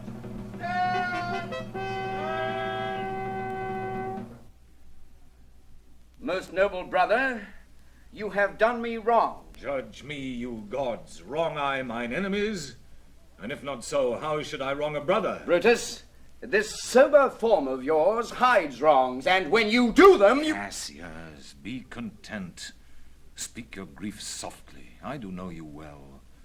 Before the eyes of both our armies here, which should perceive nothing but love from us, let us not wrangle. Bid them move away. Then in my tent, Cassius, enlarge your griefs, and I will give you audience. Pindarus, bid our commanders lead their charges off a little from this ground. Lucius, do you the like, and let no man come to our tent till we have done our conference. Lucilius and Titinius guard our door. That you have wronged me doth appear in this. You have condemned and noted Lucius Pella for taking bribes here of the Sardians, wherein my letters praying on his side because I knew the man was slighted off. You wronged yourself to write in such a case. In such a time as this, it is not meet that every nice offence should bear his comment. Let me tell you, Cassius, you yourself are much condemned to have an itching palm, to sell and march your offices for gold to undeservers. I, an itching palm? You know that you are Brutus that speaks this, or by the gods, this speech were else your last. The name of Cassius honors this corruption, and chastisement to therefore hide his head. Chastisement? Remember March, the Ides of March, remember. Did not great Julius bleed for justice' sake? What villain touched his body that did stab and not for justice? What? Shall one of us, that struck the foremost man of all this world, but for supporting robbers, shall we now contaminate our fingers with base bribes, and sell the mighty space of our large honours for so much trash as may be grasped thus? I'd rather be a dog and bay the moon than such a Roman. Brutus, bay not me, I'll not endure it. You forget yourself to hedge me in. I am a soldier, older in practice, abler than yourself to make conditions. Go to, you're not, Cassius. I am. I say you're not. Urge me no more, I shall forget myself. Have mind upon your health. Tempt me no further. Away, slight man. Is possible? Hear me, for I will speak. Must I give way and room to your rash choler? Shall I be frighted when a madman stares? Oh, ye gods, must I endure all this? All this, aye, more. Fret till your proud heart break. Go show your slaves how choleric you are, and make your bondmen tremble. Must I budge? Must I observe you? Must I stand and crouch under your testy humour? By the gods, you shall digest the venom of your spleen, though it do split you. For from this day forth, I'll use you for my mirth, yea, for my laughter when you're waspish. Is it come to this? You say you're a better soldier. Let it appear so. Make your vaunting true, and it shall please me well. For mine own part, I shall be glad to learn of noble men. You wrong me every way. You wrong me, Brutus. I said an elder soldier, not a better. Did I say better? If you did, I care not. When Caesar lived, he durst not thus have moved me. Peace, you durst not so have tempted him. I durst not? No. What, durst not tempt him? For your life, you durst not. Do not presume too much upon my love. I may do that I shall be sorry for. You have done that you should be sorry for. There is no terror, Cassius, in your threats, for I am armed so strong in honesty that they pass by me as the idle wind, which I respect not. I did send to you for certain sums of gold, which you denied me, for I can raise no money by vile means. By heaven, I'd rather coin my heart and drop my blood for drachmas than to wring from the hard hands of peasants their vile trash by any indirection. I did send to you for gold to pay my legions, which you denied me. Was that done like Cassius? Should I have answered Caius Cassius so? When Marcus Brutus grows so covetous to lock such rascal countess from his friends, be ready, gods, with all your thunderbolts, dash him to pieces. I denied you not. You did. I did not. He was but a fool that brought my answer back. Brutus hath rived my heart. A friend should bear his friend's infirmities, but Brutus makes mine greater than they are. I do not till you practice them on me. You love me not. I do not like your faults. A friendly eye could never see such faults. A flatterers would not, though they do appear as huge as high Olympus. Come, Antony, and young Octavius, come, revenge yourselves alone on Cassius. For Cassius is aweary of the world, hated by one he loves, braved by his brother, checked like a bum and all his faults observed, set in a notebook, learned and conned by rote to cast into my teeth. Oh, I could weep my spirit from mine eyes. There is my dagger, and here my naked breast, within a heart dearer than Pluto's mine, richer than gold. If that thou beest a Roman, take it forth. I that denied thee gold will give my heart. Strike, as thou didst at Caesar. For I know when thou didst hate him worst, thou lovest him better than ever thou loved Cassius. Sheath your dagger. Be angry when you will. It shall have scope. Do what you will. Dishonor shall be humor. Oh, Cassius, you are yoked with a lamb that carries anger as the flint bears fire, who much enforced shows a hasty spark, and straight is cold again. Hath Cassius lived to be but mirth and laughter to his Brutus, when grief and blood ill-tempered vexeth him? When I spoke that, I was ill-tempered too. Do you confess so much? Give me your hand. And my heart too. Oh, Brutus. What's the matter? Have you not love enough to bear with me when that rash humor which my mother gave me makes me forgetful? Yes, Cassius. And from henceforth, when you're over-earnest with your Brutus, you'll think your mother chides and leave you so. Let me go in to see the generals. There is some grudge between them. 'Tis not meet they be alone. You shall not come to them. Nothing but death shall stay me. How now? What's the matter? For shame, you generals. What do you mean? Love and be friends, as two such men should be, for I have seen more years, I'm sure, than ye. How vilely does this cynic ride? Get your hands, sirrah. Saucy fellow, hence. Bear with him, Brutus, 'tis his fashion. I'll know his humor when he knows his time. What should the wars do with these jigging fools? Companion, hence. Away, begone. Lucilius and Titinius, bid the commanders prepare to lodge their companies tonight. And come yourselves, and bring Messala with you immediately to us. Lucius, a bowl of wine. I did not think you could have been so angry. Oh, Cassius, I'm sick of many griefs. Of your philosophy you make no use if you give place to accidental evils. No man bears sorrow better. Portia is dead. Portia? She's dead. How escaped I killing when I crossed you so? Oh, insupportable and touching loss. Upon what sickness?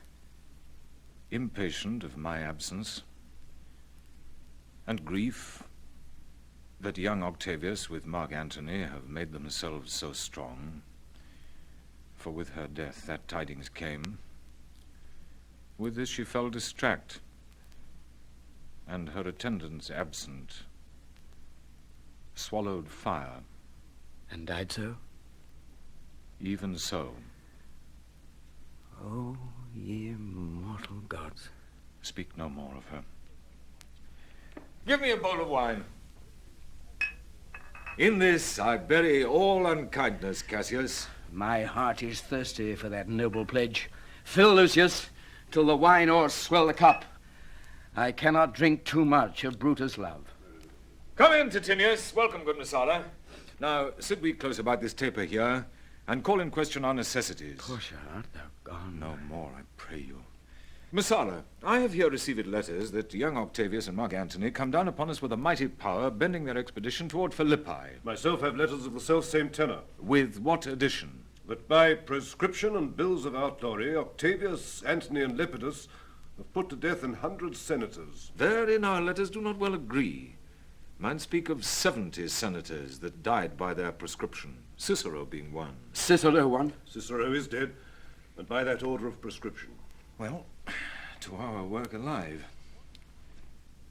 What do you think of marching to Philippi presently? I do not think it good. Your reason? This it is. 'Tis better that the enemy seek us. So shall he waste his means, weary his soldiers, doing himself offence, whilst we, lying still, are full of rest, defence, and nimbleness. Good reasons must of force give place to better. The people twixt Philippi and this ground do stand but in a forced affection, for they have grudged his contribution. The enemy, marching along by them shall make a fuller number up, come on refreshed, new added, and encouraged. From which advantage shall we cut him off, if at Philippi we do face him there, these people at our back? Hear me, good brother. Under your pardon, you must note beside that we have tried the utmost of our friends. Our legions are brimful, our cause is ripe. The enemy increaseth every day, we at the height are ready to decline. There is a tide in the affairs of men which, taken at the flood, leads on to fortune. Omitted, all the voyage of their life is bound in shallows and in miseries.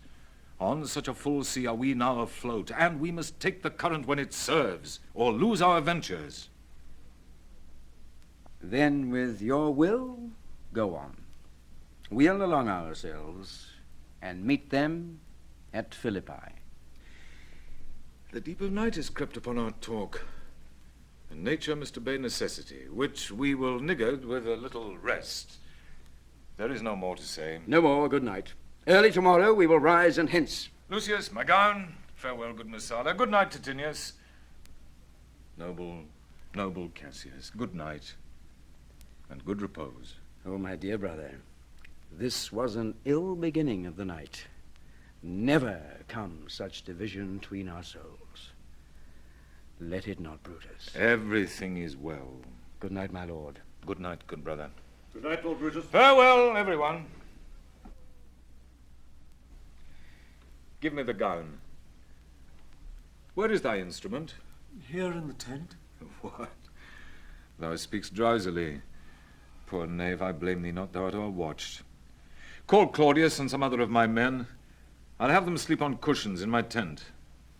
Varro and Claudius. Calls, my lord? I pray you, sirs, lie in my tent and sleep. It may be I shall raise you by and by on business to my brother Cassius. So please you, we will stand and watch your pleasure. I will not have it so. Lie down, good sirs. It may be I shall otherwise bethink me.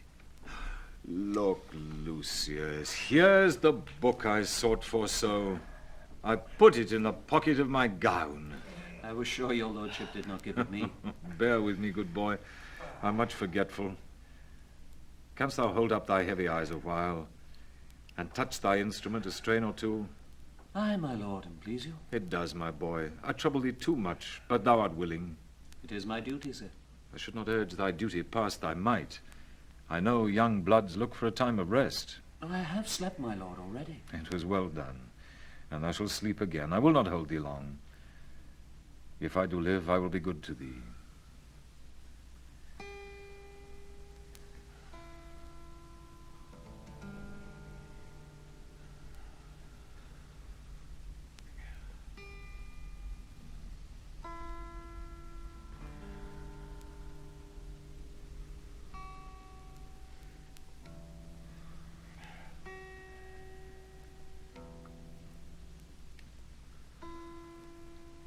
This is a sleepy tune.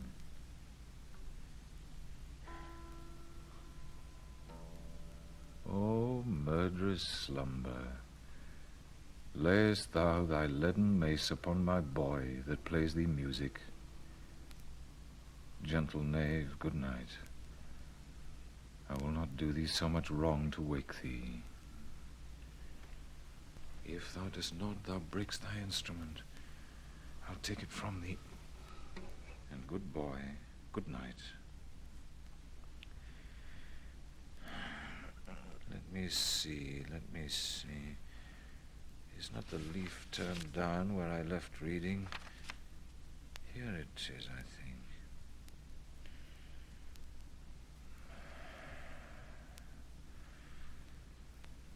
How ill this taper burns.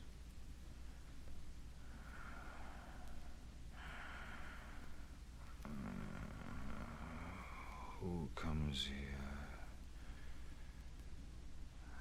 I think it is the weakness of mine eyes that shapes this monstrous apparition. Oh, it comes upon me. Art thou anything? Art thou some god, some angel, or some devil that makest my blood cold and my hair to stare? Speak to me what thou art. Thy evil spirit, Brutus. Why comest thou? To tell thee thou shalt see me at Philippi. Well, then I shall see thee again. Aye, at Philippi. Why, I will see thee at Philippi then. Now, taken heart, thou vanishest. Ill spirit, I would hold more talk with thee! Boy, Lucius. Varro, Claudius, sirs, awake! Claudius! The strings, my lord, are false. He thinks he still is at his instrument. Lucius, awake! What? Didst thou dream, Lucius, that thou so criedst out? My lord, I did not know that I did cry. Yes, that thou didst. Didst thou see anything? Nothing, my lord. Sleep again, Lucius. So do Claudius. Fellow, thou, awake! My lord. My lord. Why do you so cry out, sirs, in your sleep? Did we, my lord? Aye! Saw you anything? No, my lord. I saw nothing. All right. My lord. Go and commend me to my brother Cassius. Bid him set on his powers betimes before, and we will follow. It shall be done, my lord.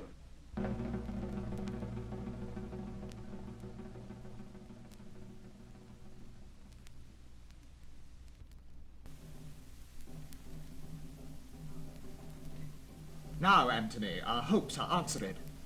You said the enemy would not come down, but keep the hills and upper regions. It proves not so.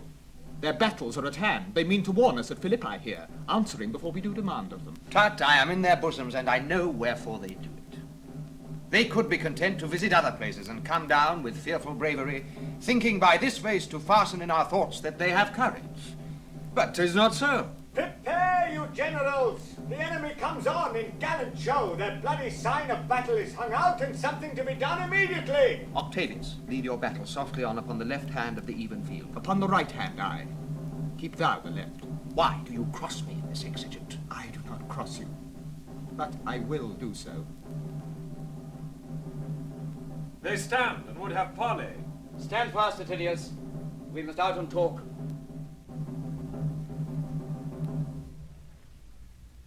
Mark Antony, shall we give sign of battle? No, Caesar, we will answer on their charge. Make forth. The generals would have some words. Stir not until the signal. Words before blows. Is it so, countrymen? Not that we love words better, as you do. Good words are better than bad strokes, Octavius. In your bad strokes, Brutus, you give good words. Witness the hole you made in Caesar's heart, crying, "Long live, hail Caesar!" Antony, the posture of your blows are yet unknown. But for your words, they rob the highbler bees and leave them honeyless. Not stingless, too. Oh, yes, and soundless, too. For you have stolen their buzzing, Antony, and very wisely threat before you sting. Villains, you did not so when your vile daggers hacked one another in the sides of Caesar. You showed your teeth like apes, and fawned like hounds, and bowed like bondmen kissing Caesar's feet, whilst damned Casca like a cur behind struck Caesar on the neck. Oh, you flatterer! Flatterers? Now, Brutus, thank yourself. This tongue had not offended so today if Cassius might have ruled. Come, the cause. If arguing make us sweat, the proof of it will turn to redder drops. Look, I draw a sword against conspirators. When think you that the sword goes up again? Never, till Caesar's 33 wounds be well avenged, or till another Caesar have added slaughter to the sword of traitors. Caesar, thou canst not die by traitors' hands unless thou bringst them with thee. So I hope. I was not born to die on Brutus' sword. Oh, if thou wert the noblest of thy strain, young man, thou couldst not die more honourable. A peevish schoolboy, worthless of such honour, joined with a masker and a reveller. Hold Cassius still. Come, Antony, away. Defiance, traitors, hurl we in your teeth. If you dare fight today, come to the field. If not, when you have stomachs. Why now blow wind, swell, billow, and swim back? The storm is up, and all is on the hazard. Oh, Lucilius, hark, a word with you. My lord. Messala? What's it, my general? Messala, this is my birthday. As this very day was Cassius born. Give me thy hand, Messala. Be thou my witness that against my will, as Pompey was, am I compelled to set upon one battle all our liberties. You know that I held Epicurus strong in his opinion. Now I change my mind, and partly credit things that do presage. Coming from Sardis, on our former ensign 2 mighty eagles fell, and there they perched, gorging and feeding from our soldiers' hands, who to Philippi here consorted us. This morning are they fled away and gone, and in their steads do ravens, crows, and kites fly o'er our heads, and downward look on us as we were sickly prey. Their shadows seem a canopy most fatal, under which our army lies, ready to give up the ghost. Believe not so. But believe it partly, for I am fresh of spirit, and resolved to meet all perils very constantly. Even so, Lucilius. Now, most noble Brutus, the gods today stand friendly, that we may, lovers in peace, lead on our days to age. But since the affairs of men rest still uncertain, let's reason with the worst that may befall. If we do lose this battle, then is this the very last time we shall speak together. What are you then determined to do? Even by the rule of that philosophy, by which I did blame Cato for the death which he did give himself, I know not how, but I do find it cowardly and vile, for fear of what might fall, so to prevent the time of life, arming myself with patience, to stay the providence of some high powers that govern us below. Then if we lose this battle, you are contented to be led in triumph through the streets of Rome? No, Cassius, no. Think not thou, noble Roman, that ever Brutus will go bound to Rome. He bears too great a mind. But this same day must end that work the Ides of March begun. And whether we shall meet again, I know not. Therefore our everlasting farewell take. Forever and forever farewell, Cassius. If we do meet again, why, we shall smile. If not, why then this parting was well made. Forever and forever farewell, Brutus. If we do meet again, we'll smile indeed. If not, 'tis true, this parting was well made. Why then lead on. Oh, that a man might know the end of this day's business ere it come. But it sufficeth that the day will end, then the end is known. Come ho, away!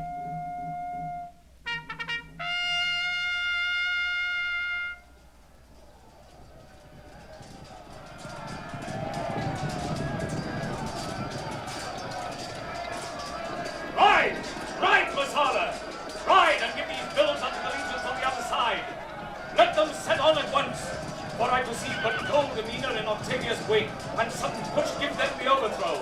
Ride! Ride, Messala! Let them all come down!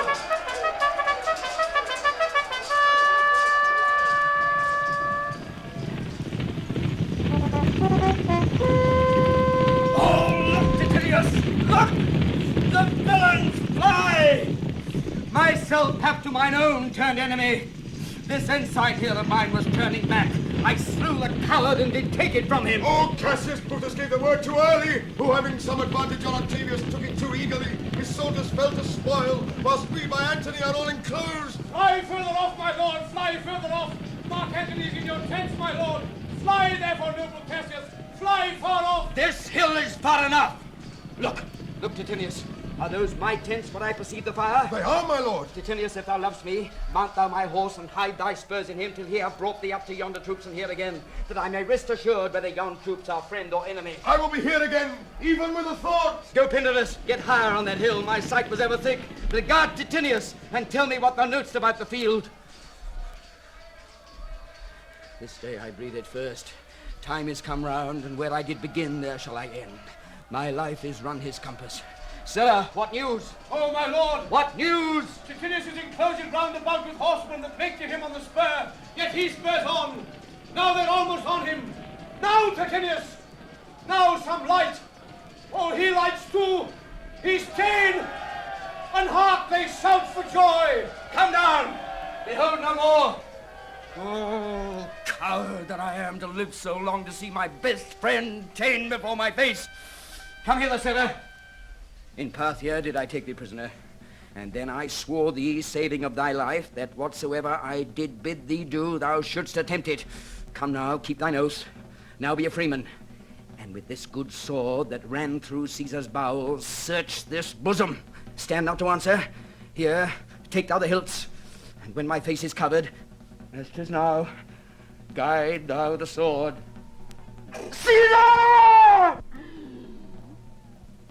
Thou art revenged, even with the sword that killed thee. So, I am free. It would not so have been, durst I have done my will. Oh, Cassius. Far from this country Pindarus shall run, where never Roman shall take note of him. It is but change, Titinius, for Octavius is overthrown by noble Brutus' power, as Cassius' legions are by Antony. These tidings will well comfort Cassius. Where did you leave him? Called disconsolate with Pindarus' bondman on this hill. Is not that he that lies upon the ground? He lies not like the living. Oh, my heart. Is not that he? No, this was he, Messala. But Cassius is no more.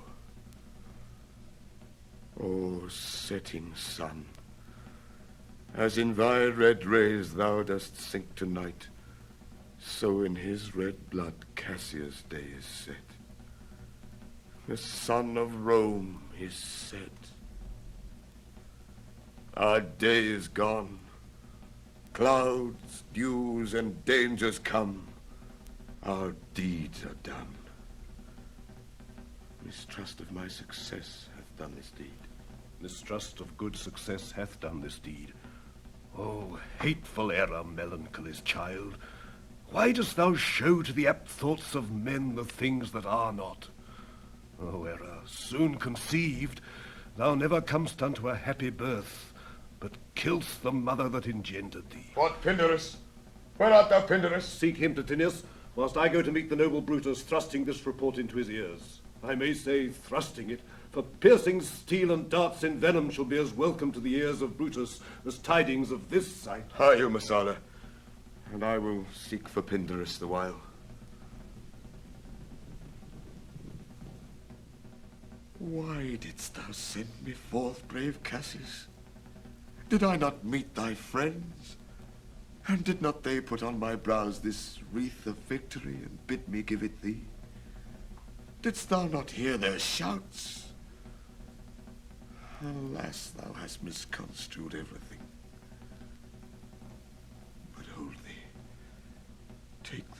garland on thy brow. Thy Brutus bid me give it thee, and I will do his bidding.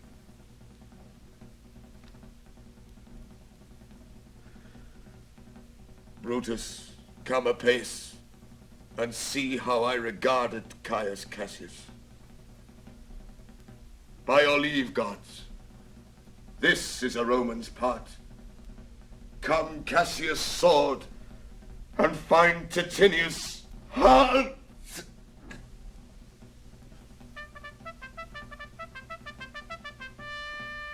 Where, Messala, doth his body lie?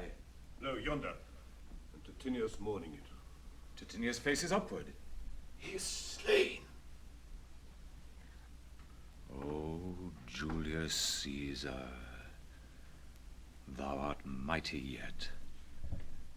Thy spirit walks abroad and turns our swords in our own proper entrails. Brave Titinius, look where we have not crowned dead Cassius. Are yet 2 Romans living such as these? The last of all the Romans, fare thee well. It is impossible that ever Rome should breed thy fellow. Friends, I owe more tears to this dead man than you shall see me pay. I shall find time, Cassius. I shall find time. Come, therefore, and to Tharsus send his body. His funeral shall not be in our camp, lest it discomfort us. Lucilius, come, and come, young Cato, let us to the field. Flavio and Flavius, set our battles on. 'Tis 3 o'clock, and Romans, yet ere night, we shall try fortune in the second fight.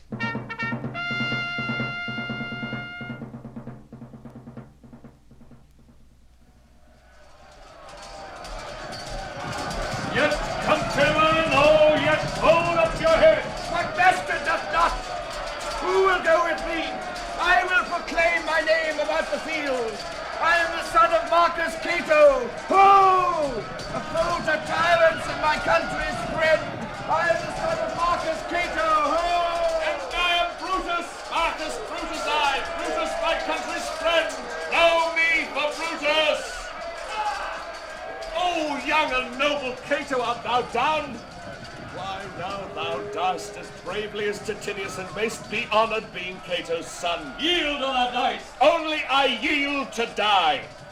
There is so much that thou wilt kill me straight. Kill Brutus, and be honoured in his death. We must not. A noble prisoner. Room ho! Tell Antony, Brutus is tame. I'll tell the news.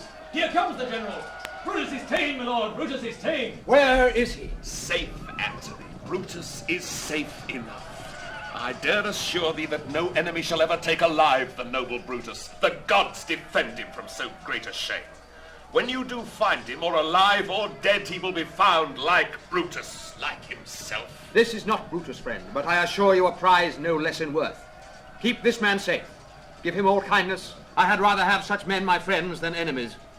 Go on, and see where Brutus be alive or dead, and bring us word unto Octavius' tent how everything is chanced.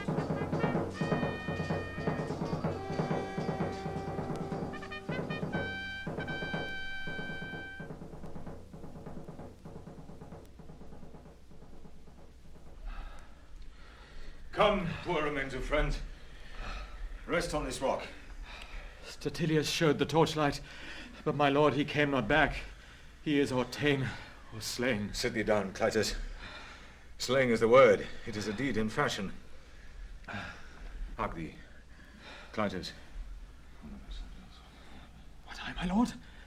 No, not for all the world. Peace then, no words. I'll rather kill myself. Hark thee, Dardanius. Shall I do such a deed? O Dardanius. O Clitus. What ill request did Brutus make to thee? To kill him, Titus. Look, he meditates. Now is that noble vessel full of grief that it runs over even at his eyes. Come hither, good Volumnius, list a word. What says my lord?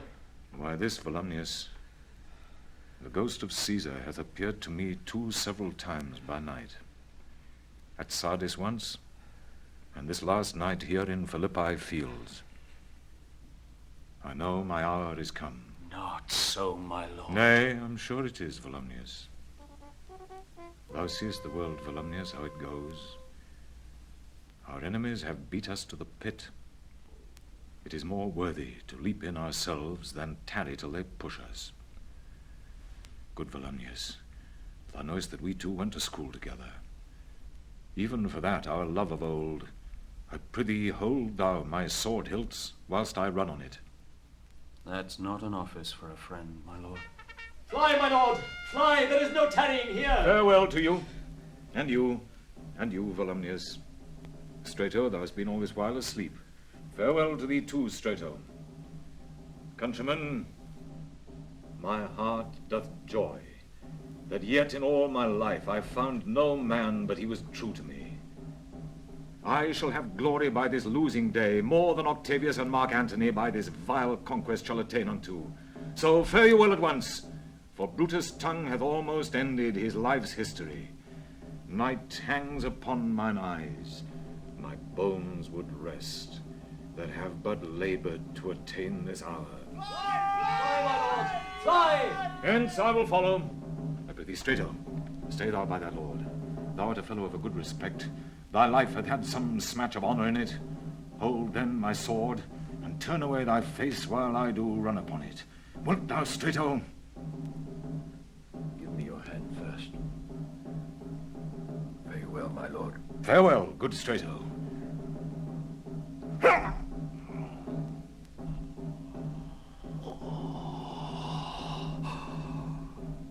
Caesar, now be still.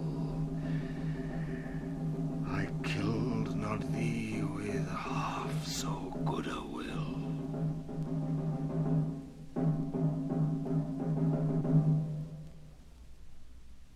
What man is that?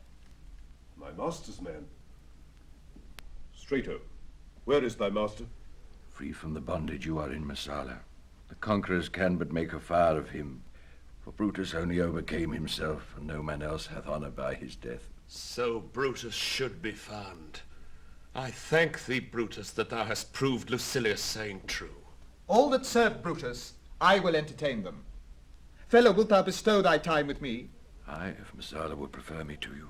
Do so, good Messala. How died my master, Strato? I held the sword, and he did run on it.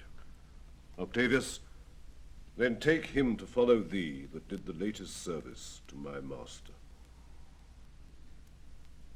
This was the noblest Roman of them all. All the conspirators, save only he, did that they did in envy of great Caesar.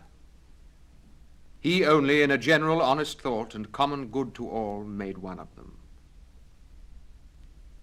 His life was gentle, and the elements so mixed in him that nature might stand up and say to all the world, this was a man. According to his virtue, let us use him with all respect and rites of burial. Within my tent his bones tonight shall lie, most like a soldier, ordered honourably. So call the field to rest, and let's away, depart the glories of this happy day.